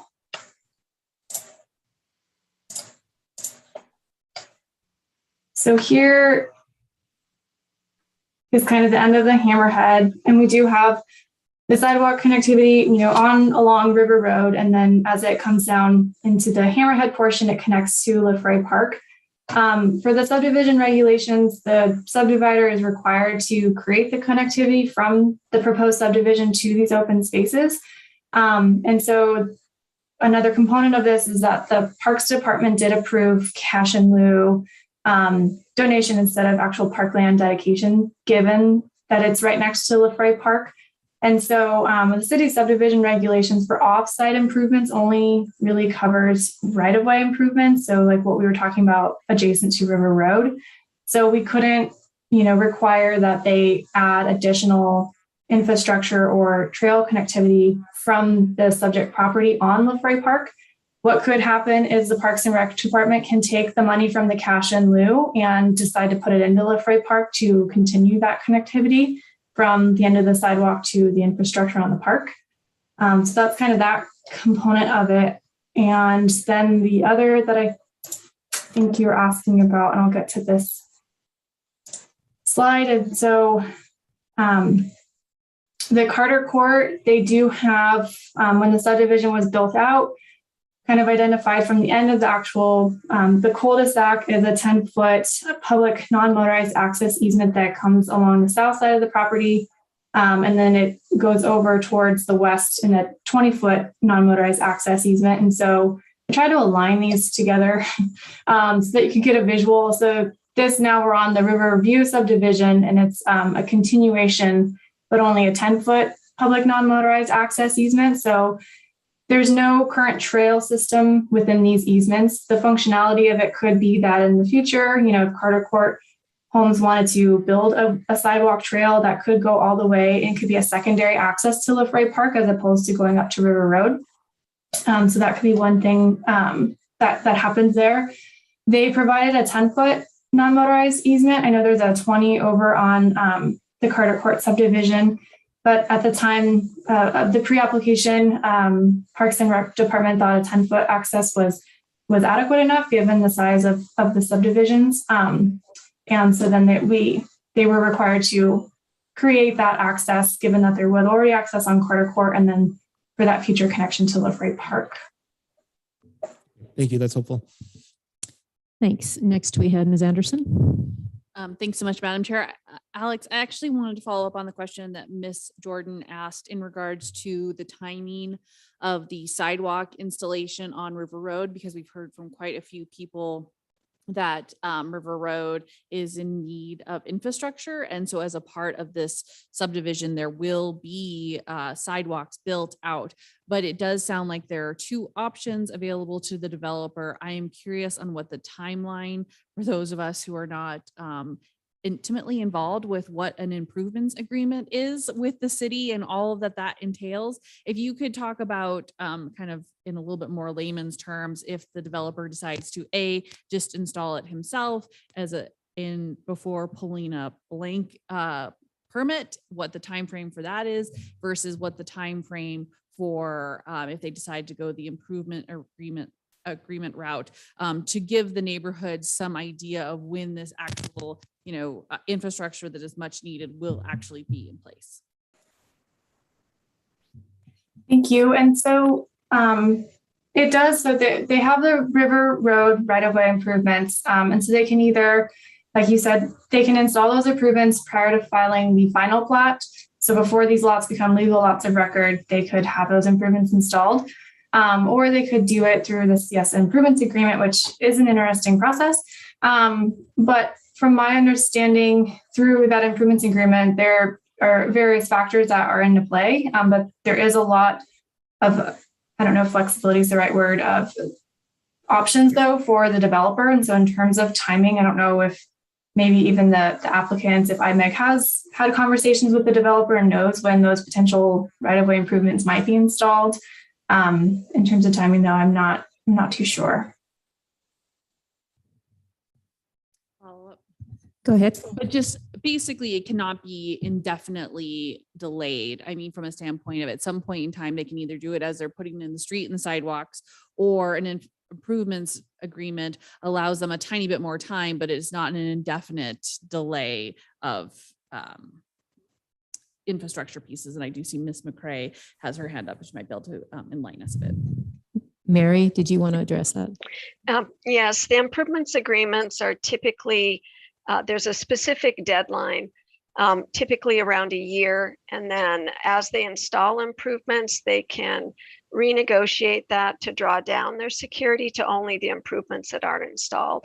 Typically the roads, the drainage, the water and sewer mains, the curb and gutter goes in first, and often they install the sidewalk later and the boulevards after construction occurs, so that they're not driving over it and destroying that infrastructure. But yeah, there are deadlines. They have to either get approval for an expansion of that deadline with city engineering. Thank you. Okay, any other questions from council? Not seeing any hand raised. Mr. Hess, I believe it is your turn to make the motion. Thank you. I'd be happy to make the recommended motions so that we have motions on the floor to discuss. There are 6 of them, and I'll make them all if that's okay. The first is a motion to approve the adoption of an ordinance to rezone the subject property located at 1323 River Road from RT10 residential 2-unit townhouse to RT 5.4 residential 2-unit townhouse based on the findings of fact and conclusions of law in the staff report. This next one is to approve variance request number 1, to approve the variance request to allow a 29.5 foot right of way and a 25.5 foot street width with 1 7-foot wide parking lane and 2 20-foot wide easements containing 7-foot wide boulevards, 5-foot wide sidewalks, and 8-foot wide utility easements. Variance number 2, approve the variance request to allow for a turnaround street, Road A, further approving the variance from specific turnaround design standards, including the requirement that the turnaround may not represent more than 15% of total roadway miles in a subdivision. The right-of-way radius must be a minimum of 50 feet and the pavement width must be a minimum of 45 feet. The third variance request, to approve the variance request to allow a block length of roughly 534 feet And the fourth variance request to approve the variance request to allow the existing River Road 60-foot right-of-way and proposed improvements. And finally, the subdivision motion to approve the Riverview Subdivision preliminary plat application subject to the recommended conditions of approval based on the findings of fact and conclusions of law in the staff report.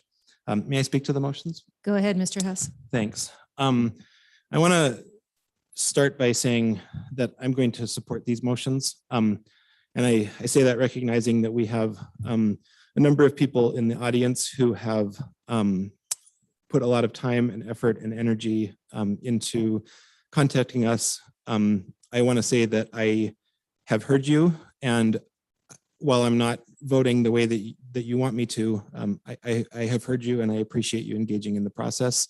And if we were all in the same room, I'd look you in the eyes and tell you that as well. And so I want to start by thanking you for engaging in local government. There's a number of reasons that I'm going to support this, and I'll run through them. But I first wanted to acknowledge the public involvement. And to me, when we have these land use decisions, we have a framework that is fairly straightforward, and that is, does it meet our growth policy, which is our North Star, if you will, of how we make land use decisions. It is our guiding document that thousands of people poured hours and hours and hours into in 2015 to create, and it's a work product that represents a lot of smart people engaging on what they want our community to look like.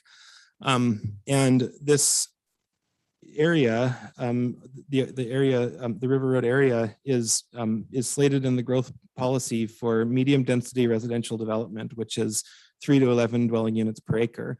And so and as our staff report outlines, this zoning proposal is compliant with the growth policy, and it meets the objectives of the growth policy. And I believe that to be true. I believe that to be an objectively true statement. And so I'm going to support that motion. The variances to me are sort of to recognize that this is a long and narrow parcel, and that there's some design considerations that need to be made in order to fit housing in this, and that is recognizing also that that narrower streets provide for narrower streets are safer streets. There's less lower traffic speeds. And it's appropriate for a dead end or cul-de-sac turnaround street to promote those lower speeds and to have that narrower area. And similarly, the second variance on the turnarounds, tighter turn radii are slower, and slower is safer for residential streets. So I'm in support of those. I do want to talk about the density. This is a density that we see in a lot of areas of town, in where I live on the west side, and where our colleagues in Ward 1 live on the north side. And there are lovely neighborhoods that are at this medium density. In fact, I was looking at the property information system, and most of the odd numbered houses on the west side of Carter Court, 1615 to 1631 Carter Court, have parcel sizes of approximately 4,600 square feet. And this development has parcel sizes that are right in that range, ranging from 4,350 to about 4,700. And so they're going to be almost identical parcel sizes to what's immediately adjacent to them. And that to me feels like continuity of neighborhood character. And so that feels to me like it's going to be like it's going to fit in. And I went up and down Carter Court a few times, and over to LaFrey Park, and just to look at the area and get a sense of the area. And Carter Court is a lovely street, and I think this has the opportunity to be the same, with similar parcel sizes as that west side of Carter Court. I appreciate that in fact the backyard setbacks are 20 feet, and the Carter Court setbacks are 11 feet. And so I think it will create, just because of those setbacks, it'll create a little more space, and I think it'll fit. I also want to recognize that there's a infrastructure deficit in this part of town. There is a lack of water infrastructure, which was incredibly frustrating as we were acquiring the water system, that the previous owner of the water system neglected to install adequate water infrastructure in this area. That is being corrected over time, and development in this area will help correct that infrastructure deficit. It'll help create more investment in our water and wastewater systems, and it'll ultimately drive investment in our transportation system. River Road needs to be improved, full stop. It needs to be improved, and I will support projects that will do that when the time comes. Again, I am grateful for people participating. I'll be supporting this, and I'll be looking forward to seeing this becoming part of the fabric of this neighborhood. Thanks. Thank you, Mr. Hess. Next, I had Mike Nugent. Thank you, President Jones. I kind of want to echo Jordan's comments that the significant amount of public comment has been reviewed. We've heard it and read it, and I appreciate everybody for participating in the broader community conversation. Prior to being on council, I was one of many people who were involved in the growth plan process, and one of the big messages then was, Missoula is growing and we have to face some of these realities, and infill and density were goals that have been identified throughout that growth plan. And I think that that's something that we need to keep in mind when we make these decisions, because as we all know, it's going to be hard every time we look at them. And the reality is that if we aren't going to make tough decisions for density and infill type projects, we're going to have more sprawl, because we do need housing. We don't look at any projects compared to any others. It's not an either or, but that's part of the conversation. And I think it'd be a bad precedent to not follow the growth plan that our community just invested significant amount of time and resources into putting in place and kind of saying, this is what we believe. That being said, I think that the comments about River Road are very relevant, and that kind of infrastructure plan is one that I would hope that we'd have the opportunity to discuss a little bit more in council, and maybe in committee, and maybe have an update on the process and what the future of that holds. Because I do think that, if our stated growth as a community, our stated goal as a community is more density, there are going to be areas where it's going to have an impact on streets that can't just fall to one developer realistically. So I think that that's something that we would need to look at. And I just thank everybody for their comments. Thank you. Ms. Jordan, I have next. Thank you. I will not be voting to approve this project. I feel like we're putting the cart in front of the horse. This project is stuck in the middle of good policies and policies that really need to be updated. And I think that putting a bunch of new homes on a road that can't handle the traffic is a concern. And I think it's something that we should consider before we approve high density housing projects. We've heard from residents that children walk in the middle of the road when they get off the bus and there's snow on either side. This is a road, I'm not quite sure how long it is. It's probably, but regardless, it doesn't have any stop signs, any roundabouts, any traffic signs. It is turning into a shortcut between Reserve and Russell Street. And when we consider a rezone that doubles the density of a project, on a road that can't handle the infrastructure, I think that we are putting citizens in danger. And I think that we need to make sure that the ways in and the ways out of these subdivisions are safe for the people who are going to be living there. I think that the residents of Carter Court and the other residents on River Road who've offered comment have been so gracious. I think that they've made some really good points. And I think that as a citizen and a parent, I wouldn't want to live on River Road right now because of the future density and growth that's going to happen on that road without any plans in place to update River Road. I think that we're actually creating a dangerous situation for our residents. I do agree that we don't want to look at urban sprawl. I think River Road is one of those particular roads in Missoula that has gone unaddressed, and we are going to pretend like it doesn't have any potential problems when we approve these subdivisions, but these subdivisions are going to cause harm to our citizens if we don't improve the infrastructure first. I also am concerned with the density of this project. I think that the existing zoning of this particular parcel is adequate. I am frustrated that we don't know whether or not we're going to have a sidewalk straight away. I think that's been the biggest, one of the bigger concerns that folks have had, is that there's not a safe place for people to walk.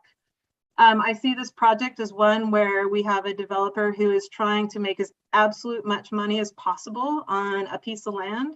And I don't think that that's the type of Missoula that we all want to live in. I think we want to live in a Missoula that is considerate of density and safety for our citizens. And I won't be approving this. I won't vote yes for this project because I think that the density versus the safety of River Road is something that we should be pretty concerned with before we start approving big projects. So thank you for letting me have a say. Thank you. Next in line, I have Mr. Contos. Yes, thank you for allowing me, and I want to apologize for my enthusiasm and wanting to vote for this thing no right away. I have been out there quite a few times, and I feel that I think the original plan was 10 units, and it went up to 19, and that just seems like a real squeeze. I also hear the word growth policy quite a bit too, and even though that might be something that's legal, I think it might be short-sighted to go down that road without thinking, what's this place going to look like 20, 30, 40 years from now, with squeezing in as much as we can in all these spaces. I don't think we'll be able to build our way out of all the people moving into Missoula, but I do think we need to think carefully how we are building. And I think this project is an example of squeezing too much in too small of an area. Thank you. Thank you. Ms. Becerra. Confusing.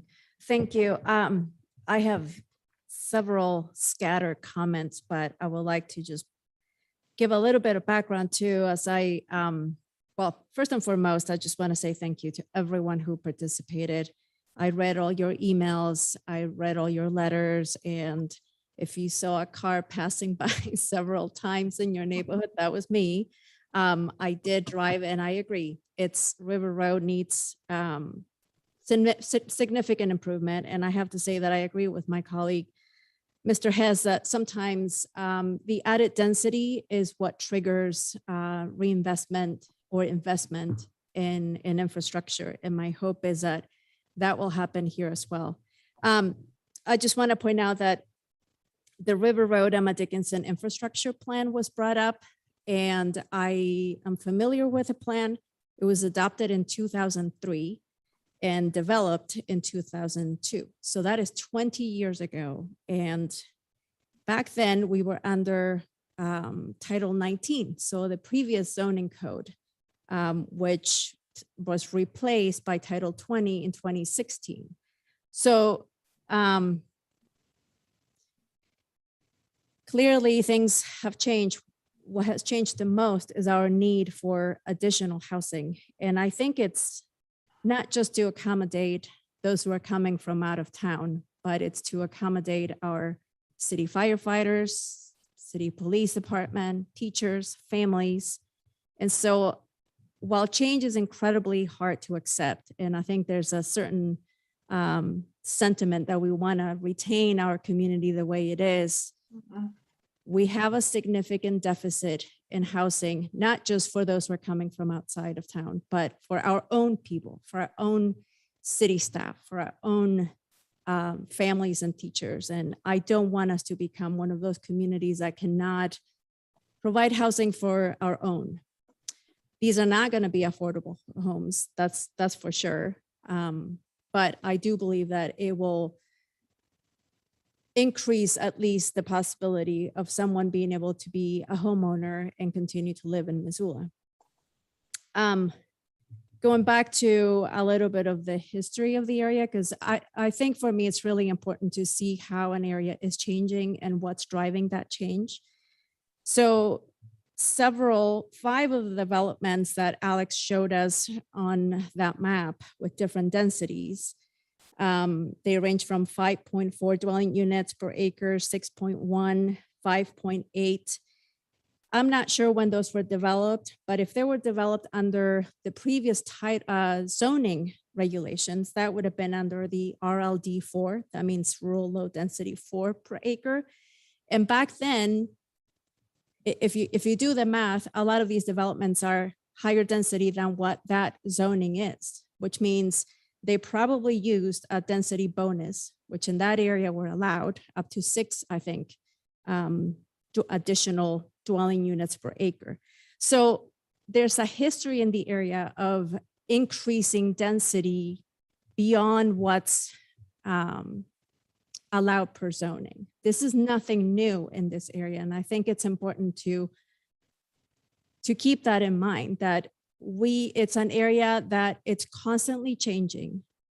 And what we need to do now is focus on providing the infrastructure to accommodate that change and mitigate the impact. So I too will be supporting this request and any other future development of infrastructure that's gonna make it easier and safer for the neighborhood. Thanks. Thank you. We have several more comments, and then, but I have had a request to have a brief recess to hit the restrooms. So I will, gosh, what's the phrase? We're going to take a break and we will be back. We stand adjourned, but we will be back in 10 minutes. Sound good? All right. If you just want to make your screens go dark, and we will, and shut your mic off, and we'll be back in 10 minutes. So stay tuned, everyone. We've just got to take a breather.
Okay, I will call us back into order. Thank you for a brief recess. We are continuing council comments on the River Road subdivision matter. And next in line was Ms. Vasika. Thank you. First, I would like to say to everyone who did reach out via emails or letters, or I'm coming to all the council meetings. I really appreciate all that, the public comment and everyone being involved in the public process.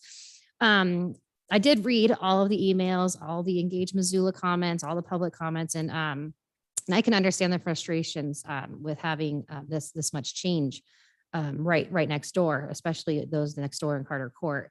But I will be supporting this motion tonight.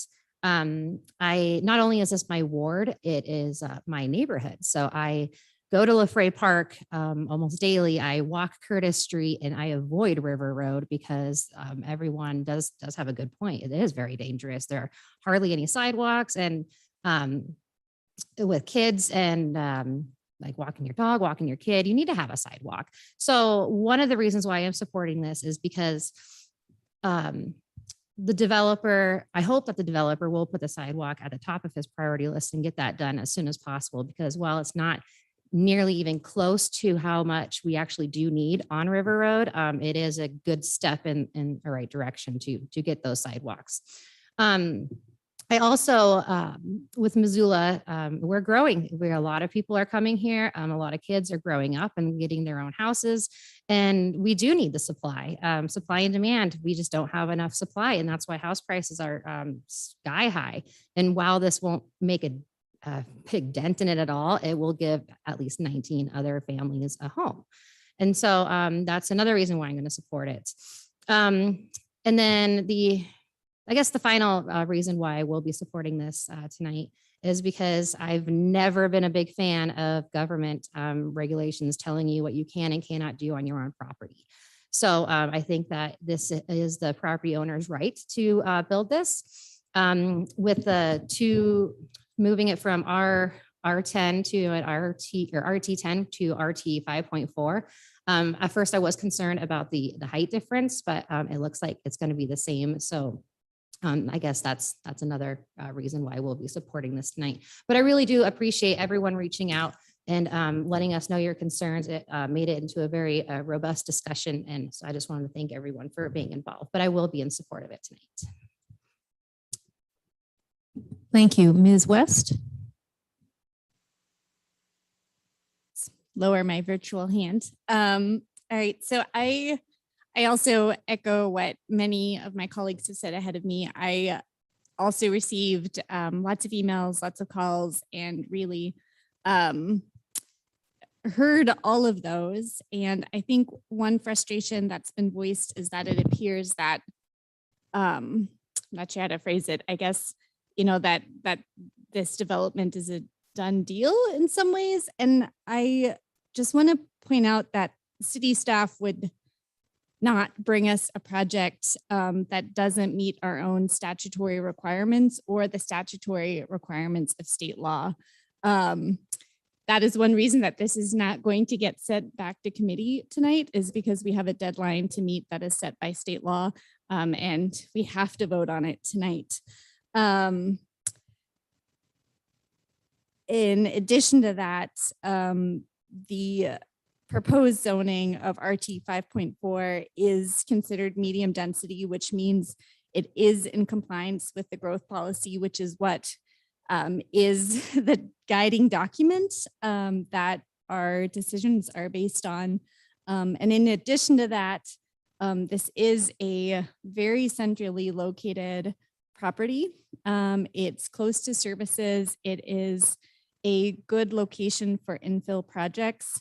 And like infill projects across our community, whether that's in Ward 1 or Ward 2 or places in Ward 6 or 5, we have a disparity of existing infrastructure, and there are no great mechanisms for us to, I guess, preemptively build out infrastructure in expectation for coming development. This is right outside of URD 2. which is one of the few, TIF financing is one of the few mechanisms we have for improving infrastructure, and it doesn't apply here. And so we are,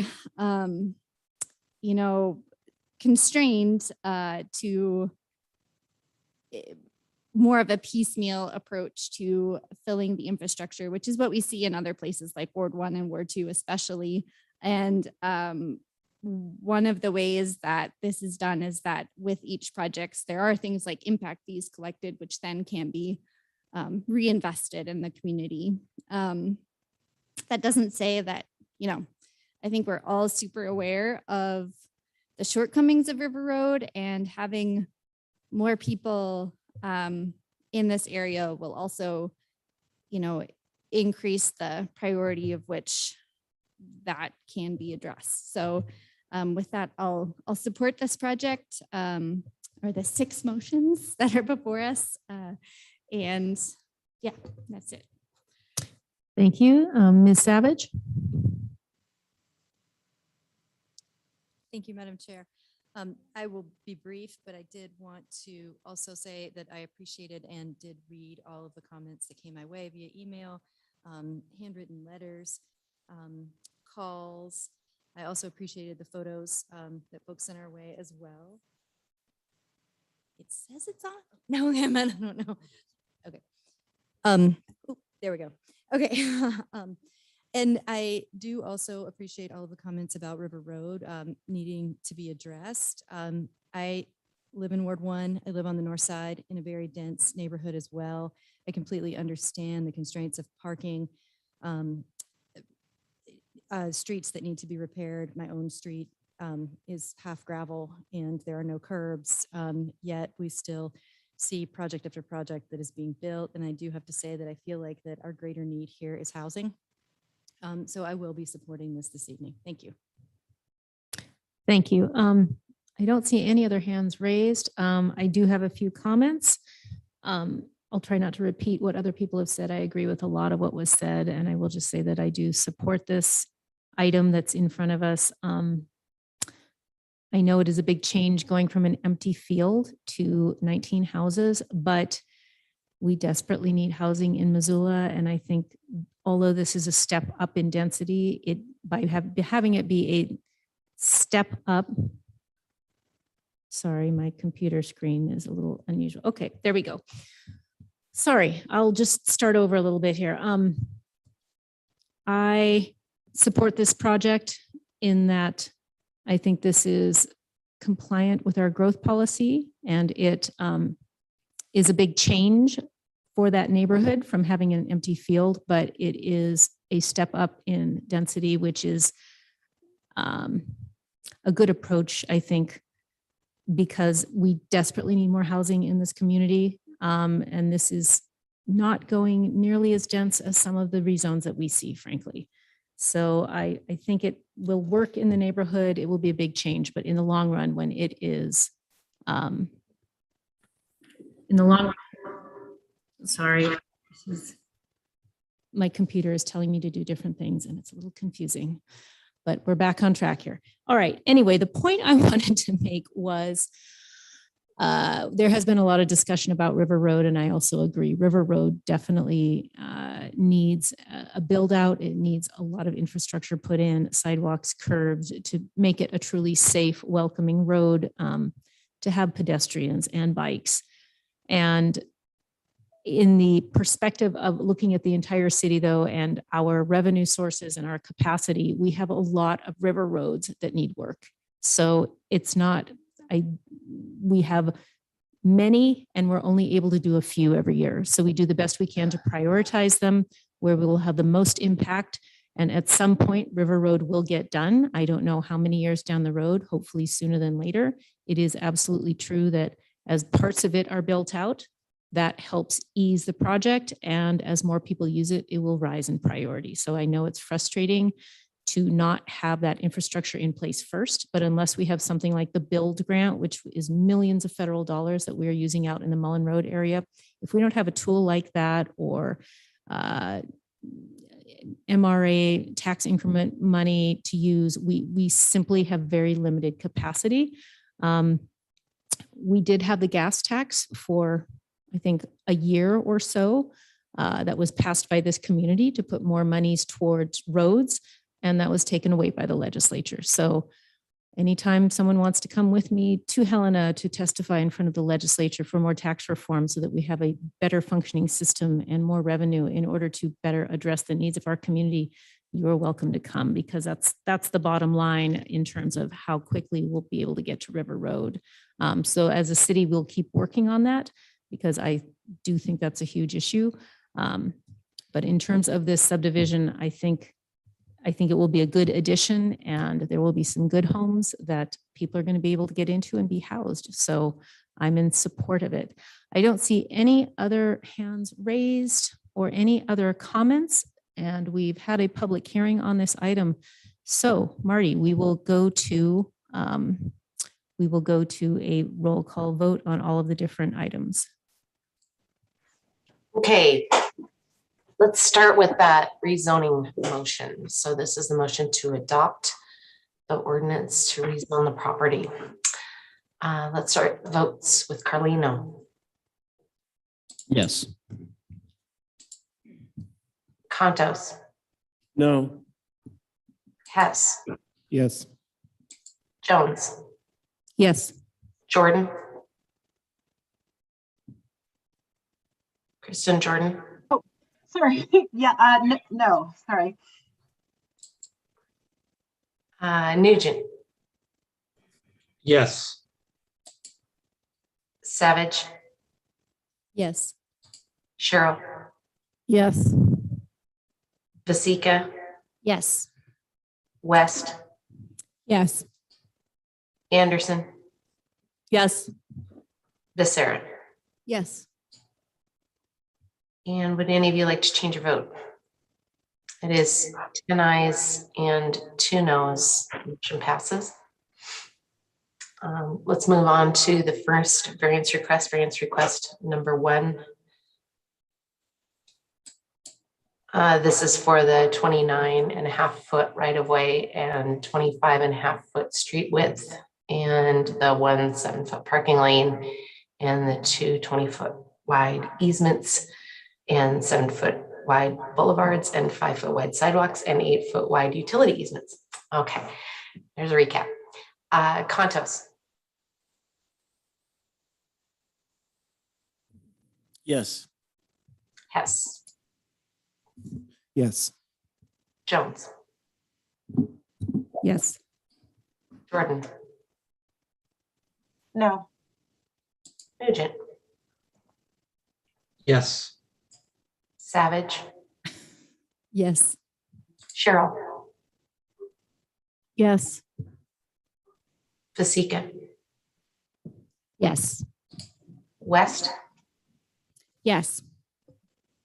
Anderson. Yes. Becerra. Yes. And Carlino. Yes.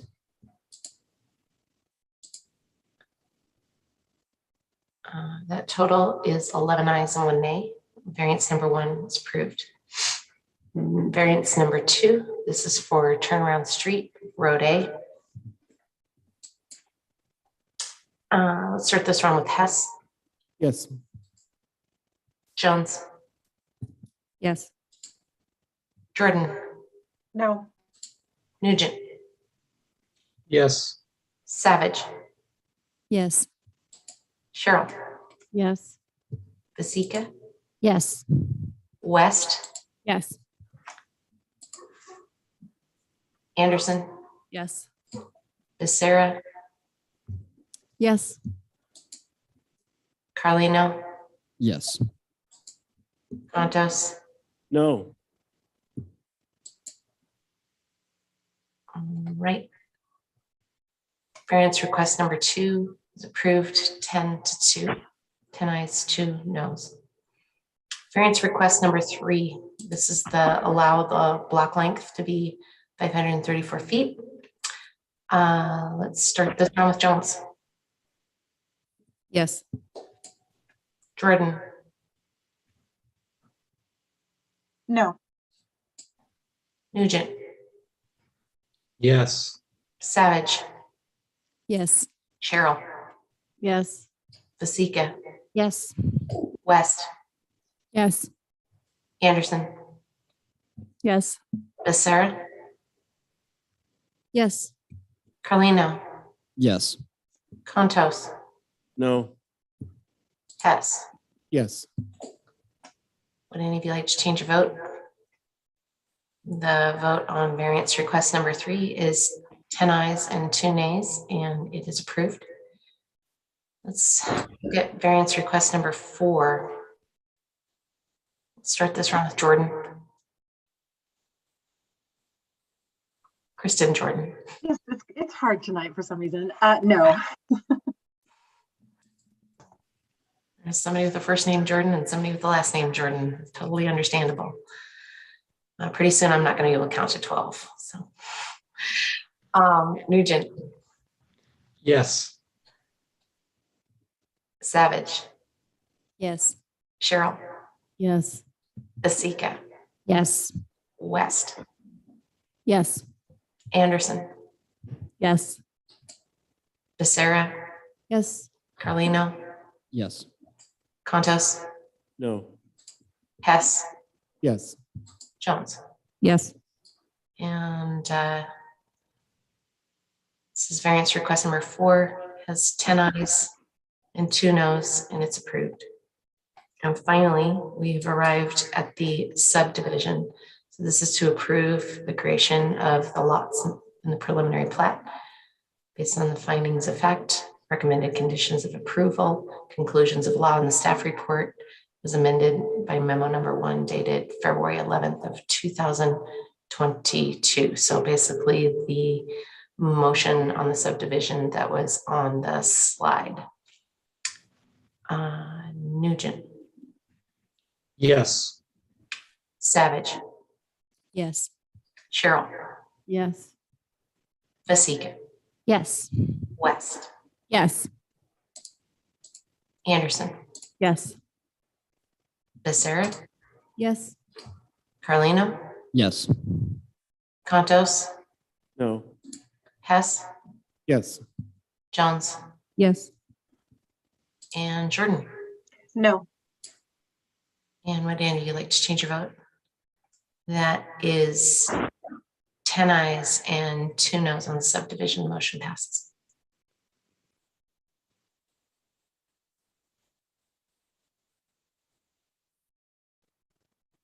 Did we complete all of the motions? I think so. Okay, thank you. I just wanted, there were a lot. Thank you.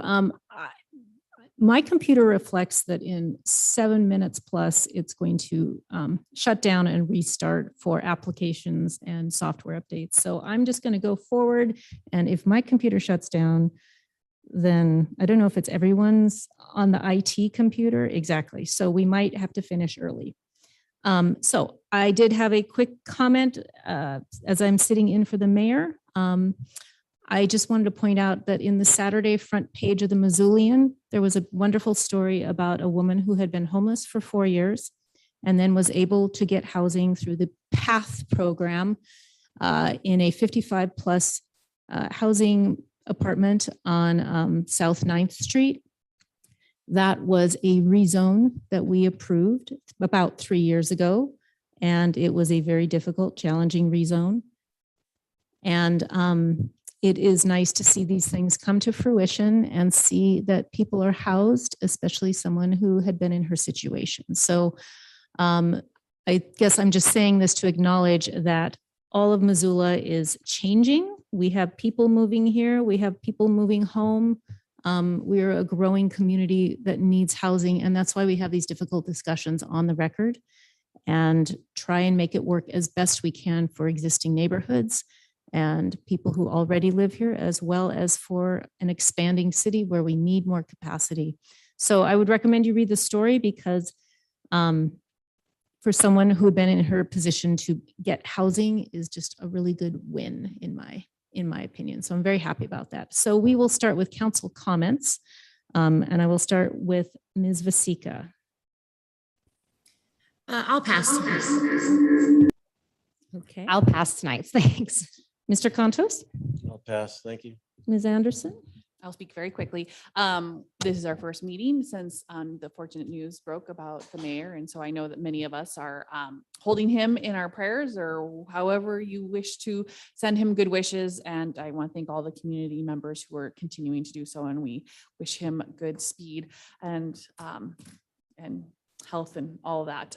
Want to give a shout out to the Missoula Robotics Club. I got a chance to go hang out with these super cool kids, represent all three of the Missoula high schools at the robotics competition, or the robotics robot reveal this Saturday. And super cool program that is housed at Sentinel High School, but there are participants from all three of the area high schools. We are the only community that has a robotics team in the state. And I think it's just a super great way when a lot of our society is so focused on sports, which is also great, but that there are other avenues for other kids to get involved and do really cool things and learn leadership skills and business skills and presentation skills and fundraising skills. So I want to give a shout out to all the mentors, the adults that wrap around that program, and to especially to the kids who are the ones who are going to be, you know, hopefully someday making my Rosie, the robot who will, you know, like the Jetsons have. So thanks to all that. And then finally, just super thanks to the staff at the IT department for working through us in getting back into a hybrid situation. It's fits and starts, and they make this all seem seamless, but it's not. It's a lot of hard work, and I thank them for that. Ms. Cheryl? Pass. Mr. Carlino? Pass. Ms. Becerra? Pass. Mr. Hess? Pass. Ms. Savage? Pass. Ms. West? So I just wanted to congratulate the Missoula County 4-H for putting on the 75th annual Drama Festival.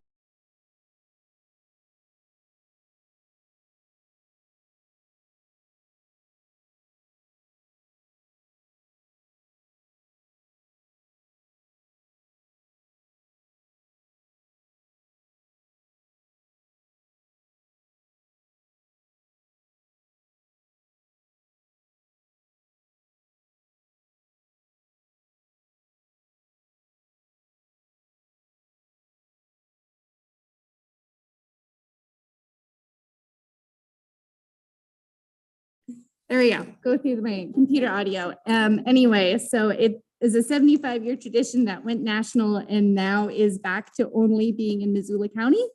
And the 3 4-H clubs that participated were the Blue Mountain, Mullen Trail, and Potomac Valley. And it was lots of fun and very impressive to see what groups of kids pulled together over the course of a month. So yeah, congratulations. Great, thank you. We have no committee reports. Do I need to be online also? Oh, I'm sorry, our virtual people. Kristen, Jordan. Thank you for remembering me, but I'll pass tonight. We can't hear you though. Can you hear me now? Yes. Thanks for remembering me, but I'll pass tonight. Mike Nugent. I'll go quick, and thanks for remembering me. I just wanted to put out into the world, if you are somebody who lives in a condo and owns a condo unit, you need to pay attention to updated regulations. Freddie and Fannie, who are the federal loan backers, updated condo maintenance regulations in response to the tragedy that occurred in Florida last year with the collapse of the large tower condo, but it has increased the requirements for homeowners associations and condos to have proper maintenance funds. And if those don't exist, they can't lend on those units. So it's very important that people who are in condos take that seriously.